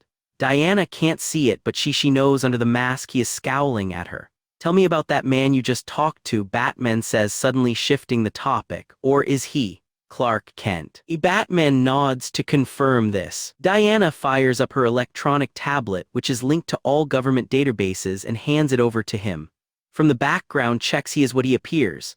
Clark Kent from Smallville, Kansas. Only son of Martha and Jonathan Kent, both deceased. Diana stops for a moment and sees if that fact makes any impression on the man who is defined by the fact he lost his parents. Bruce shows no reaction. It does not take long to read the file because there is very little. The man has never even gotten a parking ticket. Why are you so interested in him? Diana wonders. Yes, he seemed brave and intelligent, but also kind and a little bit shy. Diana could ascertain that from the way he talked and the way he stood up to Poison Ivy. And as she said to Bruce about judging people, she looked into his eyes, even from behind her shades, and saw in her opinion a good person and also something else. His eyes were slightly dulled by pain. If Diana was to hazard a guess, she would go with grief as the probable cause due to the recent death of his mother. He did have the most fascinating eyes Diana had ever seen, she will admit, being honest. They were an odd, deep cerulean blue that she doesn't think she has ever seen on any other person. It was a most unusual color, and did bring so much life to what she would call his very handsome face. Diana had never seen eyes like that, or the way the light would play in them. And what was she supposed to be talking about again? Batman saves her by replying to her question and jolting her memory. He resisted Ivy's control. That's a little unusual, I grant you, Diana concedes, but hardly unheard of. Her ability to control people is not absolute. If you are basing a suspicion on that, then that isn't enough. You are not being objective, he criticizes her. Diana's ire is starting to rise. What in Hera's name do you mean by that? Your objectivity has been compromised ever since you entered a relationship with your partner, Tom. Diana inquires in incredulous disbelief. So what, she and Tom were dating? She couldn't fathom how that compromised her in any way. Our line of work has no place for emotional attachment, he states, his voice flat and cold. Bruce, I am going to leave now before I hit you, but let me say this. You are in no position to preach when your objectivity is compromised by your relationship with a certain feline-themed female thief. Batman stiffens instantly. Diana smiles with a little cold satisfaction that she made her point. She turns to leave. What about the person who assisted me? Batman raises the issue once more. Diana stops, realizing they need to finish that one piece of business, but she does not turn back round. I'll post a report and assign an agent to investigate. It is all I can do at the moment, she states. It isn't that she is dismissing Bruce's concerns, but she is busy and she has to prioritize, and in her judgment, this isn't an immediate issue. It is not all I can do, he retorts in his usual blunt, harsh manner. Usually Diana is patient with Bruce's manner, but she has had enough of this tonight. Diana turns round to chew him out only to find he is gone without trace. She mutters a few insults under her breath in her native Greek. She hates it when he does that. God, my show is ruined, Lana says, horrified now that she finally has a chance to look around at the disaster zone, or as much as the police are allowing her to look. The agents from Dema were now gone, having finished their interviews. If they want anything else clarified, they said they would be in touch. Clark places a supportive arm around her. He had seen how much work she had put into this, and to have it all ruined must be terrible for her. It'll be all right, he tries to assure her. Lana picks up the tattered remains of one of her dresses off the ground. This was supposed to be our big seller this year. She bemoans her lack of luck. This will cost her a fortune, and yes, it is only money. Lana knows that, and she is glad no one was seriously hurt, but she has employees to pay and the economy isn't exactly doing great at the moment. She can't afford this. A very interesting spectacle you put on, Miss Lang, a voice says, being humorous. Clark and Lana turn round to be met by Lex Luthor, looking none too worse the wear for his ordeal tonight, walking up to them. Mr. Luthor, Lana greets him. Please, Lex, he asks Lana to call him. Lex, how can I help you? Lex turns his attentions to Clark. Matter of fact, I was wondering if I could talk to your friend. Okay, Lana says, uncertain what the rich, prominent businessman would want to talk to Clark about. After being introduced, Clark finds himself pulled away from Lana as she goes talk to Mel about trying to sort this mess out. I owe you a debt, Mr. Kent. You saved my life, Lex says. You do not owe me anything, Mr. Luthor, Clark tells him. Modesty is a rare virtue, but surely there must be something I can do to repay you. Clark is about to turn him down, not wishing any kind of reward, when he remembers what Lana said about what this has cost her. Well, maybe, he admits. Please tell me. It's not for me so much as Lana. This was supposed to be her big launch and it's been ruined, and as a businessman I am sure you can appreciate what that will cost her. Modest, generous, and loyal to his friends. You are a rare breed indeed, Lex remarks. So if I can assist Miss Lang, you would consider my debt repaid. Yes, done. I'll have the money wired to have this night compensated in full, including all the future losses this night has caused, with a little extra on top. That's extremely generous of you, Clark has to say. Well, despite what you may read about me in the tabloids, Mr. Kent, I always repay my debts. Clark and Lex shake hands on it, and Lex turns to leave. Lex meant what he said. He does repay his debts, and he does honor his deals to the letter, and if paying out what amounts to him as loose change repays this debt, it is a small price indeed. Clark, Lana snaps, angrily hitting him, which she partially regrets as pain shoots through her hand. Clark cringes away from Lana's wrath. I was trying to help you, he says in his defense. I don't want Lex Luthor's charity. She tells him, as this was what she was angry about, that Clark made a deal with Lex. It's not charity. He wished to repay me, and this was how I told him he could do it. Lana, I know how much work you put into that show and your business. This way you will not lose out. Lana prides herself on the fact she built up her company from scratch. She doesn't want to depend on other people's generosity. She sighs as she opens the door to her apartment. Clark, I'm too tired to debate this with you right now. Mel and I have a lot to do in the morning to try and salvage this. I just want to go to bed and forget being zombified by crazy plant ladies. By the way, how did she not affect you? Well, I wouldn't say I was unaffected, he mumbles, thinking back on how turned on he was when Ivy was clamoring all over him. Louder, he says, probably because I'm you-know-what. Earthly pheromones are bound not to affect me in the same way. Lana guesses that's true. What do you mean you weren't unaffected? Let's just say I was reminded all too clearly it has been 5 years since Lori left. Lana rolls her eyes. You are such a guy, she jokingly remarks, as it is probably a lot of men's fantasies to have scantily clad supervillainesses coming onto them. I'll be trying to forget it as best I can, he assures Lana. Right, Lana says, not sounding very convinced by what he is saying. Well, just so you know, you are not off the hook about what you did. We will be talking about this more in the morning. She warns him, still angry. Clark sighs. Maybe he should have asked her first, but he was just trying to help. Maybe once she has slept on it she will see reason. All right. Lana then wearily heads to her bedroom, yawning and rubbing her eyes whose lids are already almost completely shut. Clark watches her for a second with modest concern about her health after tonight's events. She and humans in general are not as resilient as he is. Deciding that all she probably needs is a good night's sleep, Clark heads into his bedroom. He gets out of his clothes, mentally noting to throw that ruined shirt out in the morning, and pulls on a pair of pajama bottoms before he climbs into bed. While he doesn't need a lot of sleep, and in fact can go for days without any, Clark has found if he gets a couple of hours of sleep in a night it helps keep his mind fresh and his thought clear. Clark lies down with one arm above his head and closes his eyes. He takes a few deep breaths and tries to get his body and mind to relax. Suddenly, the feel of something wrapping around both his wrists makes his eyes snap open. His hands are wrenched back and pinned to the headboard. Clark looks to see green vines twisted around his wrists, holding him in place. You don't really want to forget me, do you, Clark? A sultry-laden, smoky voice says. Clark recognizes that voice, and he gulps as he looks down to the far end of his room where the wall has mysteriously vanished, and silhouetted against what seems like sunlight is unquestionably a female form. Clark's visitor strides forward, her curvy hips swaying side to side. She comes clearly into view to reveal herself to be Poison Ivy. A completely naked Poison Ivy. Clark strains at his binds but finds he can't break them. Ivy raises her finger and waggles it at him. You're not going anywhere, my pretty boy, she says in a possessive tone as if she owns him.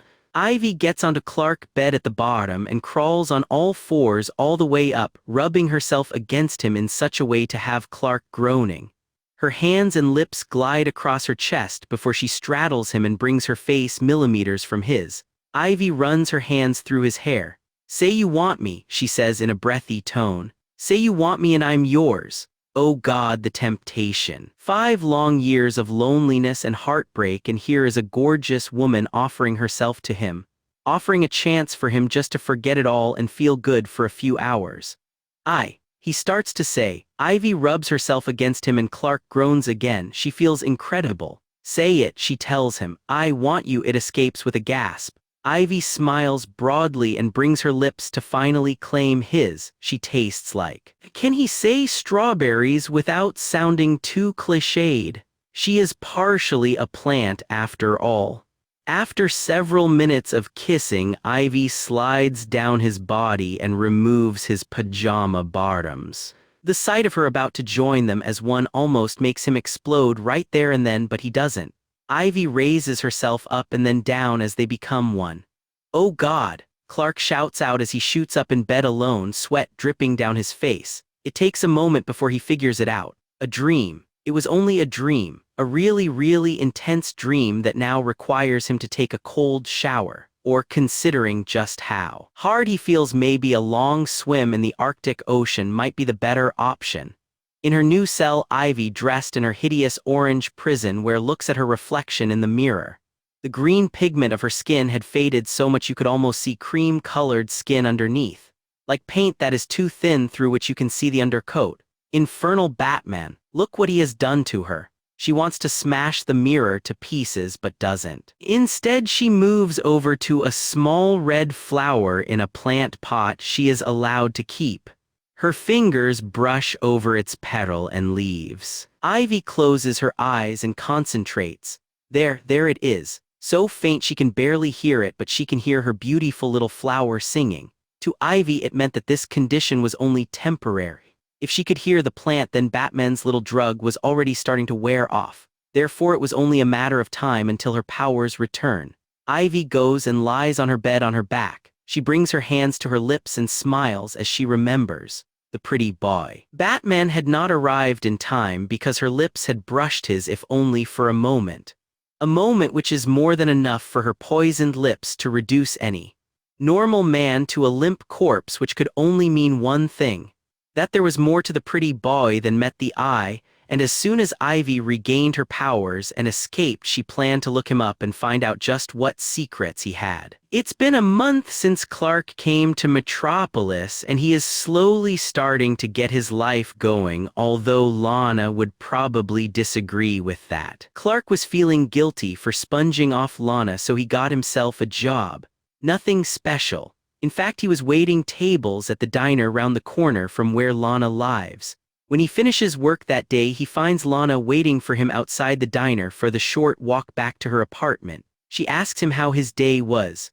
"Fine," he replies, although Lana notes a rather flat, solemn tone to his voice. In fact, his whole demeanor is a great deal less than his usual chipper self. "Clark, what's wrong?" she asks him, her concern for him evident. It grows when he sticks his hands in his pockets and his shoulders slump. That is not a good sign of a happy emotional state. "It's nothing."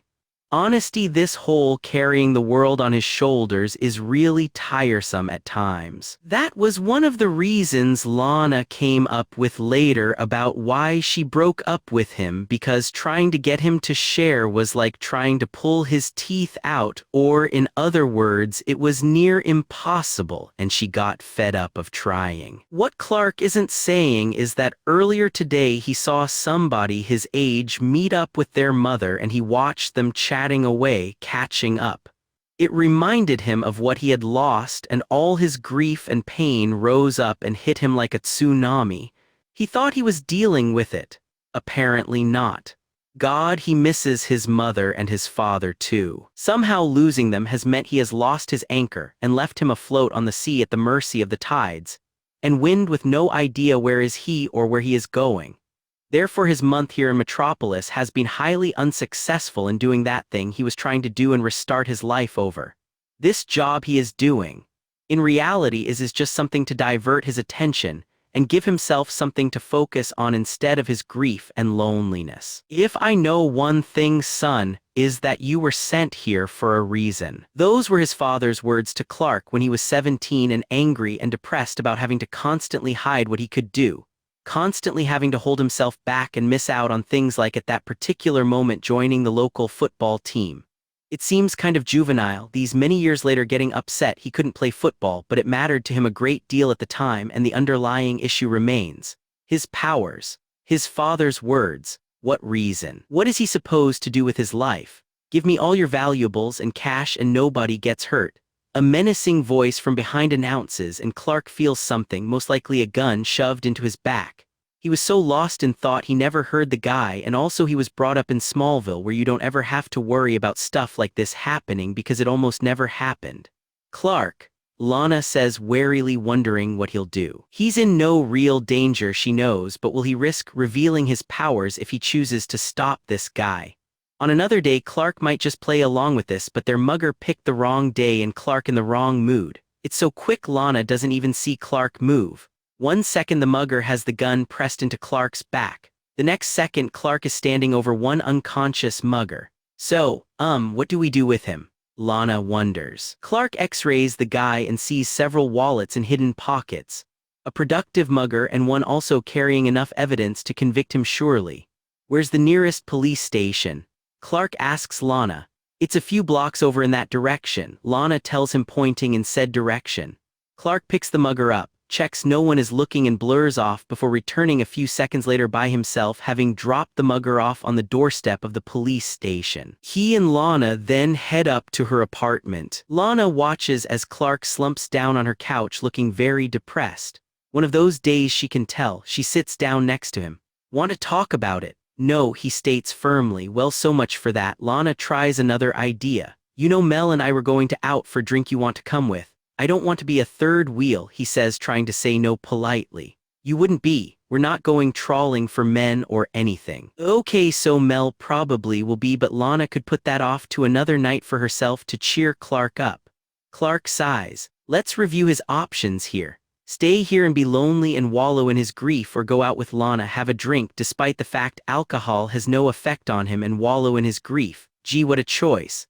Come on, Clark, Lana encourages him. Going out might be good, you could meet some new friends. She suggests, worrying that Clark really doesn't have anyone apart from her. The only other person Clark was ever close to was their friend Pete Ross back in Smallville.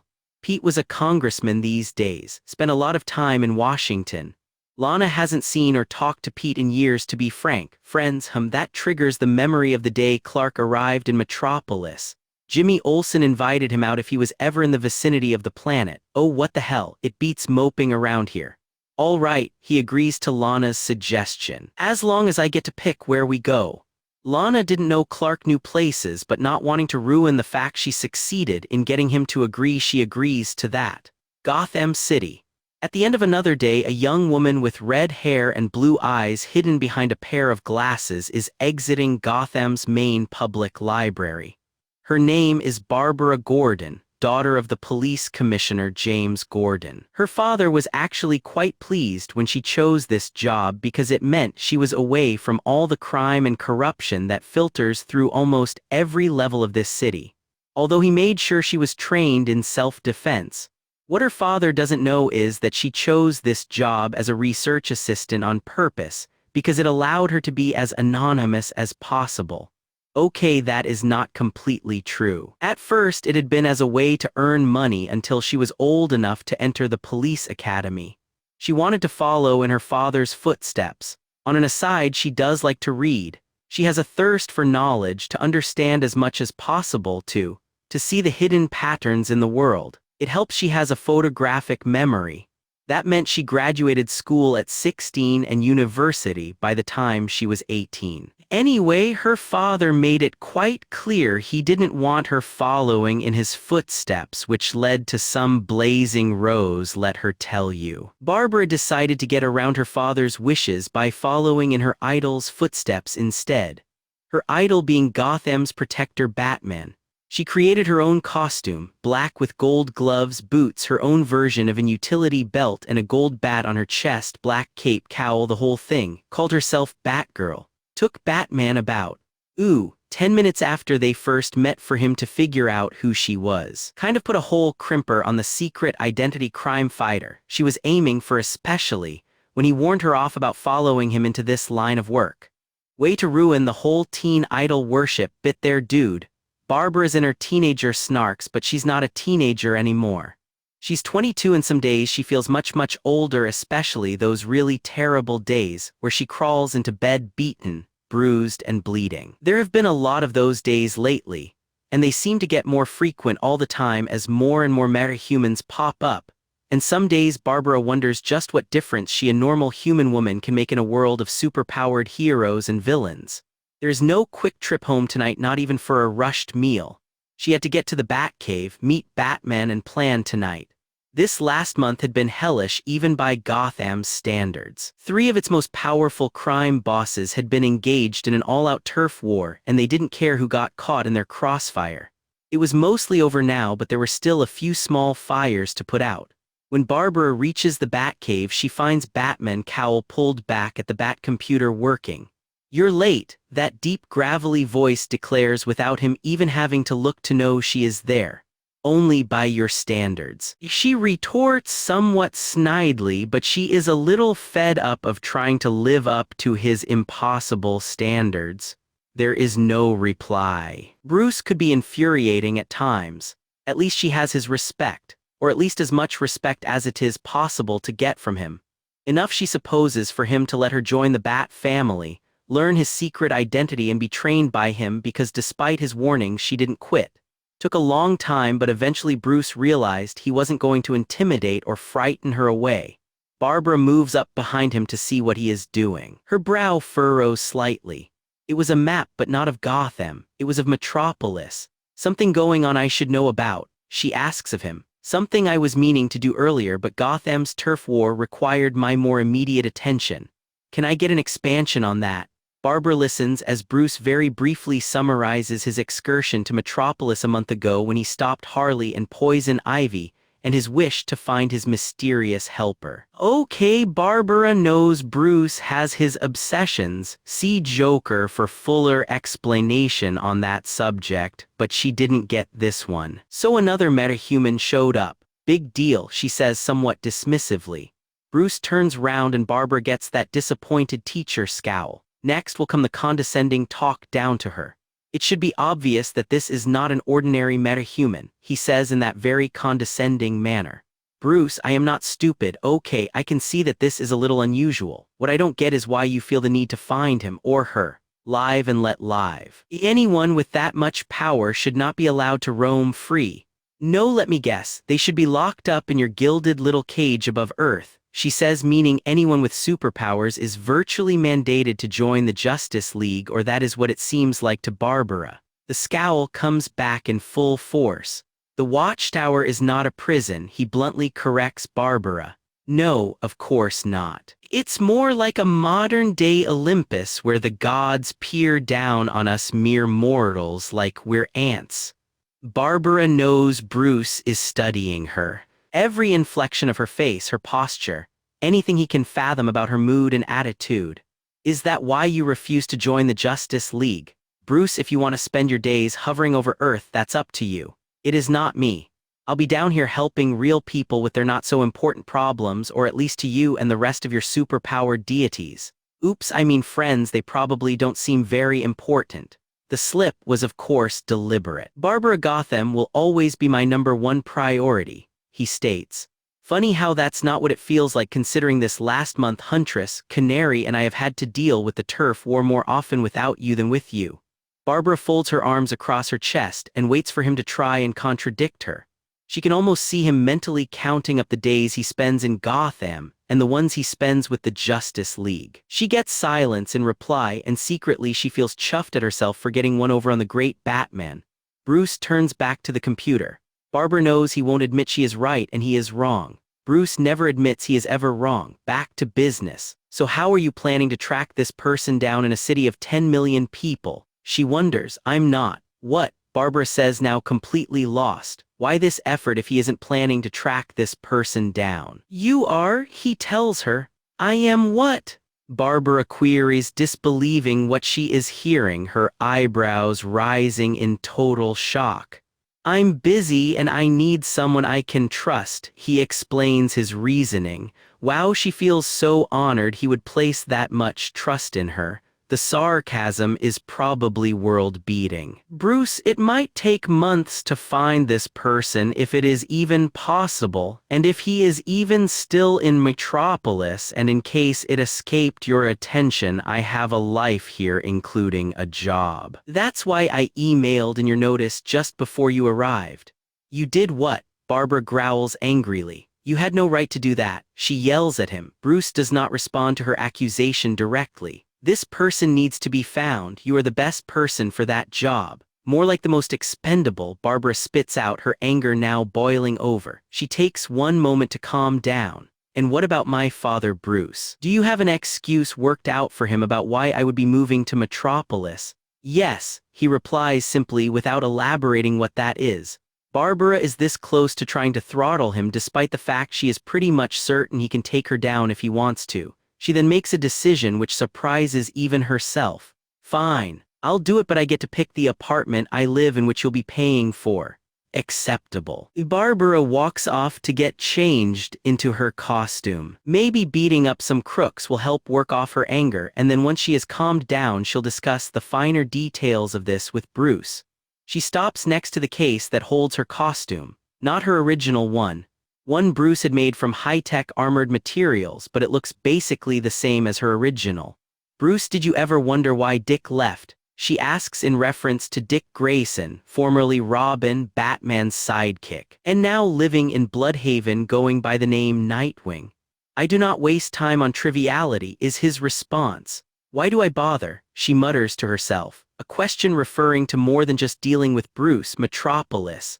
Wow, real-life news hounds, Mel says with some excitement in anticipation of meeting staff of the Daily Planet. She was also kind of excited about Lana inviting her friend Clark along. Lana had been acting all mother hen and overprotective, meaning Mel hadn't had one shot at seeing if she could get a date with Clark, but maybe tonight's the night once she gets a few into Lana to loosen her friend up. Clark, Lana and Mel enter the bar across from the Planet where many of its reporters go for a drink. "Ooh, Cat Grant," Mel says in a low voice to Lana, pointing her out. Lana's eyes narrow. "Not yet. I need a few drinks of liquid courage before I tell her what I think of her." Mel grins. "Oh, now that will be a sight." Clark spots Jimmy at the bar and goes up to him. "Hi Jimmy, I don't know if you remember me, Clark Kent. We shared a cab." He tries to refresh the young man's memory. "CK," Jimmy says enthusiastically. "I remember, come on sit." Jimmy offers the seat next to himself. "You can tell me what you're up to." "Well, first I need to get drinks for my friends," Clark says, pointing at Lana and Mel finding a table to sit at. "Isn't that Lana Lang?" Jimmy asks. "Yes, we're old friends." Jimmy looks at Clark with more intrigue than before at the fact he knows the famous fashion designer Lana Lang. Once Clark has gotten those drinks, he sits down next to Jimmy and Clark catches Jimmy up on his month in Metropolis. "You were really at the show that day with Poison Ivy and Harley Quinn?" Jimmy asks Clark to confirm. Clark nods while taking a sip of his beer. "Yes," he confirms, although he tries to forget the effect Poison Ivy had on him. "There were practically no pictures of that. Dema agents seized everything," Jimmy says, a little resentful of the overbearing power of Dema. "Lucky for the paper that Cat was there. Well, it made Perry happy because he got a front-page story. It made Lois very unhappy because Cat got a front-page story. Lois and Cat have this rivalry going that Jimmy tries to avoid getting caught in the middle of. Speaking of Cat, she has sauntered up to the bar. Clark Kent. She practically purrs his name. Clark takes a large drink of his beer before turning to face her. "Hi, Miss Grant, I'm surprised you remember me." Cat rubs her hand over his biceps, arching an eyebrow in appreciation at the firmness she feels. "Well, it's not every day someone backs out of a date with me." An amused snort from behind Cat follows that statement, and standing there is Lois Lane looking like the cat that got the cream. "So finally found a man your loose legs couldn't get into bed, Cat." She puts Cat down, enjoying every second of this opportunity.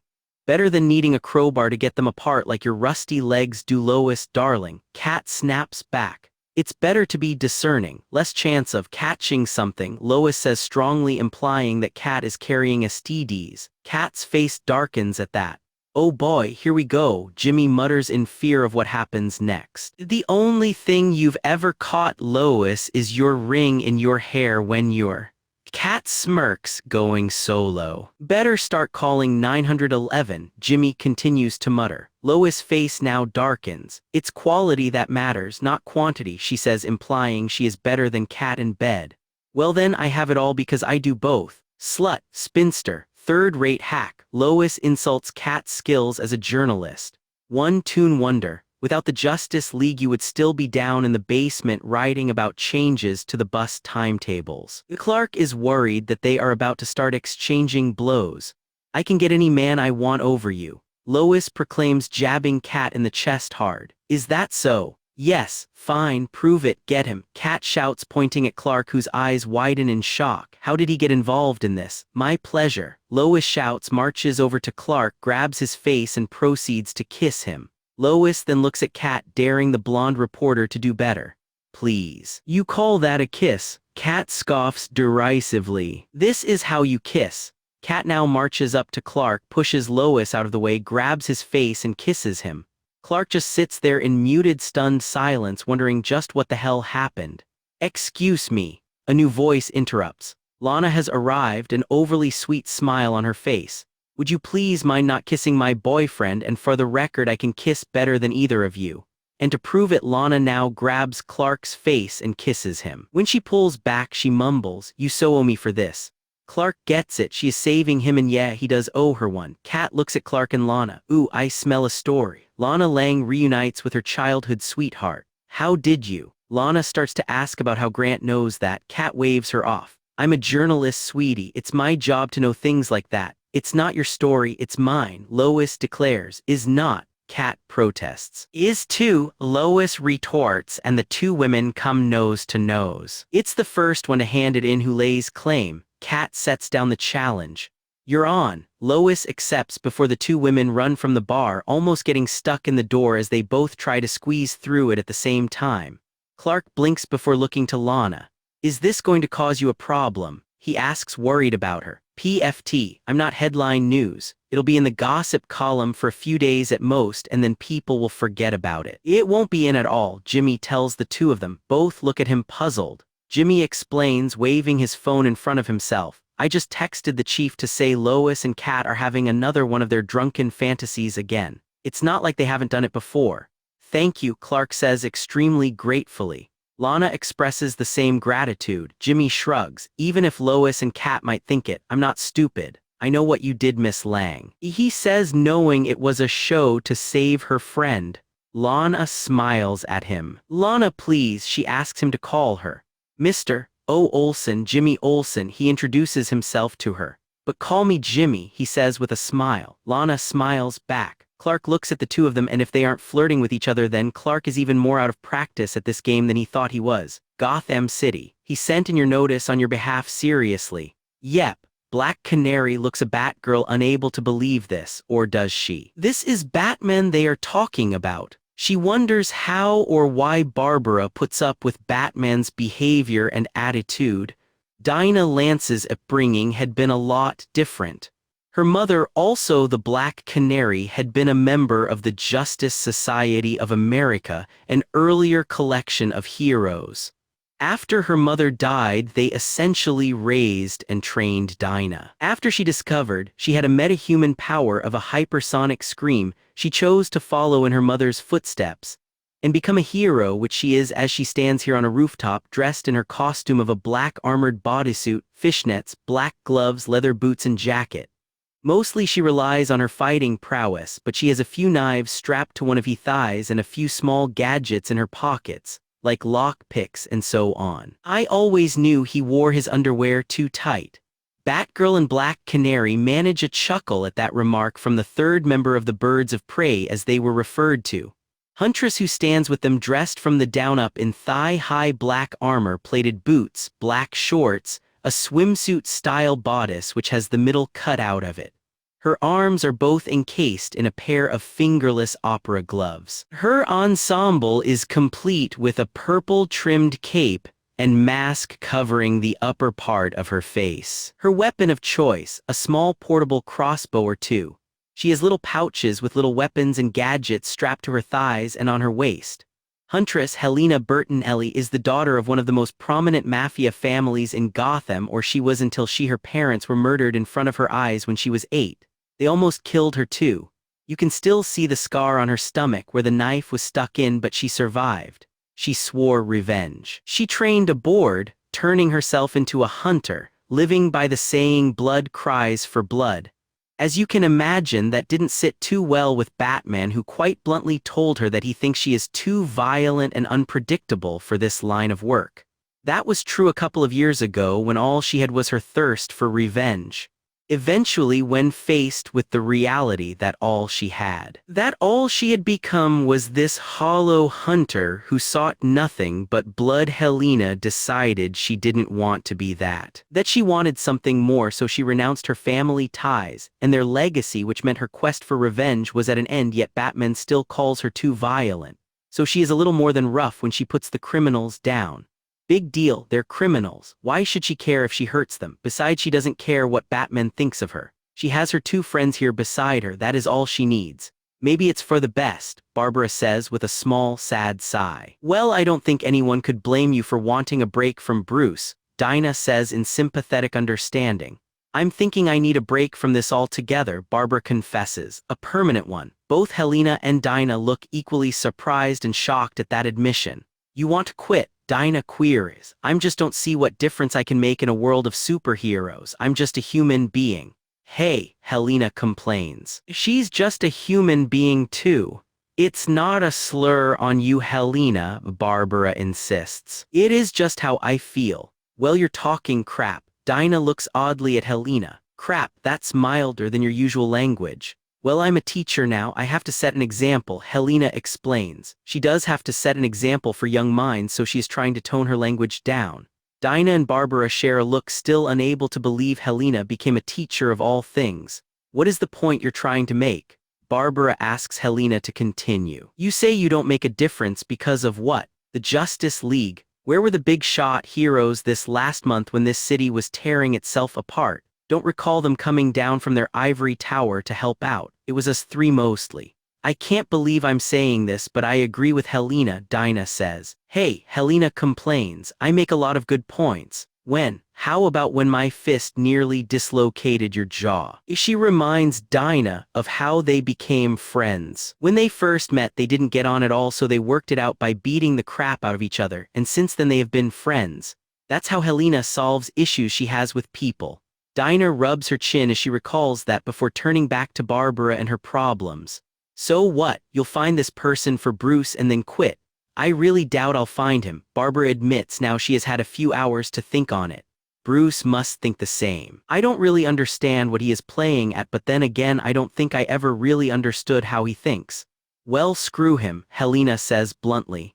Again, I am forced to agree with Helena, Dinah says, sounding like she can't believe she has said that twice in one night. Besides, we could come with you and help. Barbara smiles slightly at the gesture. Thanks, but no. Without you two here, this city would tear itself apart in days. We could still come at weekends or something. Dinah amends her original idea. Barbara remains silent, not rejecting that idea but not agreeing with it either. Told Dick yet? Dinah asks in reference to Barbara's ex. Barbara shakes her head. No, and I don't think I will, because I'll know what he'll say. Which is basically what Helena said, screw what Bruce wants and go to Bloodhaven. And get back together. Dinah fills in the rest. Barbara nods. Do you want that? Do you still want him? Nothing's changed. Barbara says in reference to the reasons she and Dick broke up. I thought you blamed Bruce for a lot of it. I did, I do. Bruce and the constant unrelenting pressure he puts on to get better, to do more, but no matter how much you improve or do, it is never good enough. Dick got sick of it, and of the fact no matter what you do you can never get Bruce's 100% trust. Inevitably, all this tension and pressure affected her and Dick's relationship to the point it broke down completely. Yet you stayed, Dinah points out, a fact she has never quite understood. You know, when Dick quit and said he was going to Bloodhaven, he did ask me to go with him. Barbara informs for the first time her two friends.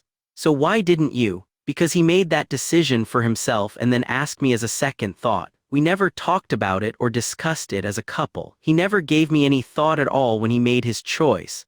Selfish jackass is Dinah's immediate response to that. Barbara smiles at that before her smile fades away and she becomes reflective. That was the last straw for us, and look, even if I still have feelings for him, here's the problem. He's busy trying to establish himself as his own hero, and despite his protestations to the contrary, he is still trying to prove himself good enough to Bruce. Where does that leave me? At least third in his list of priorities. Forgive me if I'm not willing to put up with that any longer. So when are you leaving? Helena asks. Couple of weeks. Once my notice with the library is up, and once I talk to my father. Down below the 3 spot a purse snatcher. I'll get it. Barbara volunteers as she fires a grapple line and Batgirl swings into action. Dinah turns her attentions to Helena, who is chewing on a candy bar, which Dinah thinks is a bit of an addiction for Helena, as she always seems to be chewing on one. You were awful quiet during all that, she remarks, since it isn't like Helena not to offer more of an opinion. Helena shrugs. I try to avoid getting involved in all that. You know, we do have to work with Nightwing occasionally. Dinah isn't buying it. Something is off. Helena is blunt to past the point of rudeness normally and never holds back her opinion. Dinah studies Helena carefully and notices an uncharacteristic nervousness in her posture and expression.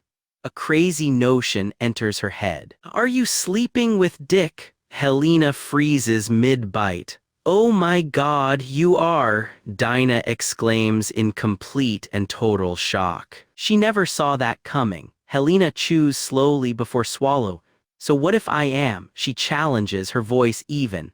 They're broken up and it isn't like I'm rubbing it in her face or anything. Besides, it's nothing serious. It's just sex. You remember sex, right? I mean, I know it was a while ago you and the Archer broke up, but sex can be quite enjoyable. Dinah's face twists slightly with anger. I broke up with him because he cheated on me, she says with an angry snarl. And you dare make one smarmy comment and I'll knock your teeth out, she warns Helena. Helena thinks of risking it anyway just to see the reaction, but decides she isn't in the mood for a throwdown with Dinah and resumes eating her candy bar. God, she loves these, but they are murder on her hips. Metropolis. Lana said Clark wouldn't be a third wheel, but he is seriously starting to feel like one as he watches his by now quite drunk friend flirt with a quite drunk Jimmy Olsen. Mel wasn't as drunk. She obviously had a higher tolerance level, but she had vanished off outside with one of the male reporters. Didn't take a genius, super hearing, or X-ray vision to figure out what they were about to go off and do. Lois and Kat had not returned, so Clark has no idea what happened to those two. He turns his attentions back to Lana, who is drunkenly ranting against the failings of the Justice League.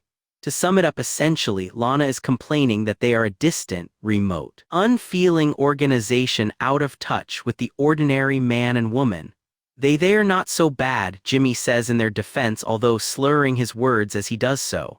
Lana snorts rudely. Really? Didn't she? No, wait, that's not right. Didn't ski? No, didn't see. Yes, that's it. Didn't see any of them rushing to the rescue when Clark and I nearly got pugged. No, wait, mugged.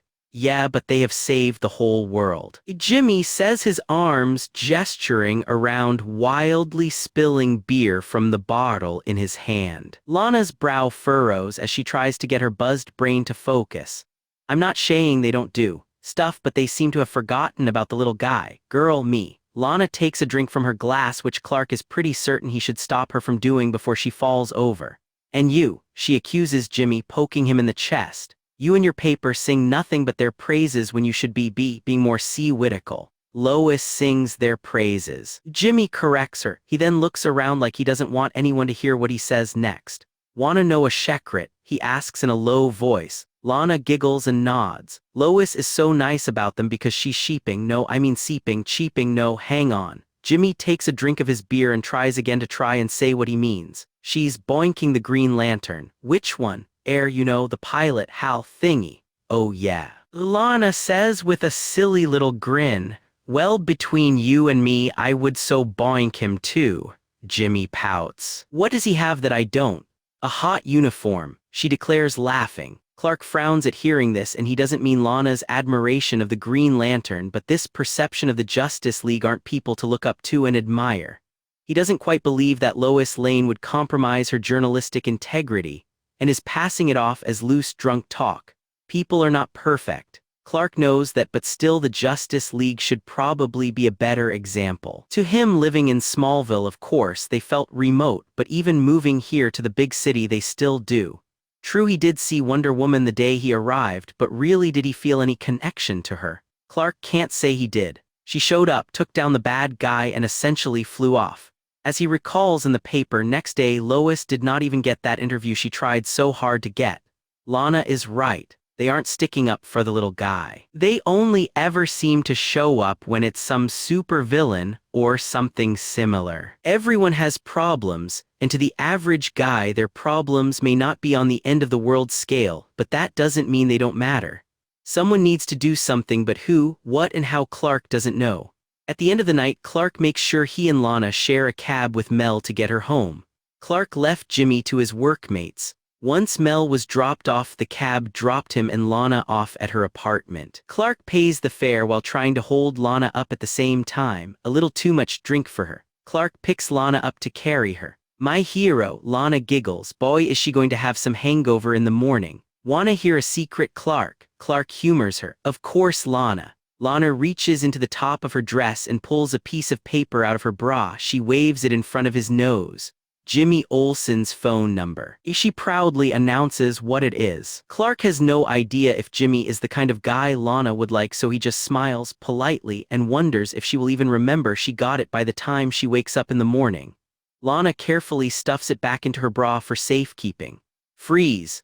Oh, you have got to be kidding, twice in one day. Clark turns round to find a guy with a knife this time. Sir, Clark says, I know you may think this is the answer to whatever problems you have, but it is not. He tries to talk the guy down since he has an inebriated Lana in his arms. The guy laughs. You're a funny guy. His face then becomes darkly serious. Now hand over the money. Clark sighs. Why can't this guy just do this the easy way? He looks down at Lana. Sorry about this, Lana. He apologizes beforehand. He then throws her high into the air, freeing his arms. He slips into super speed, knocks the would-be mugger out. Drops him off at the same police station as their mugger earlier in the day, and is back in time to catch Lana. "We," she says with childish enjoyment, kicking her legs about.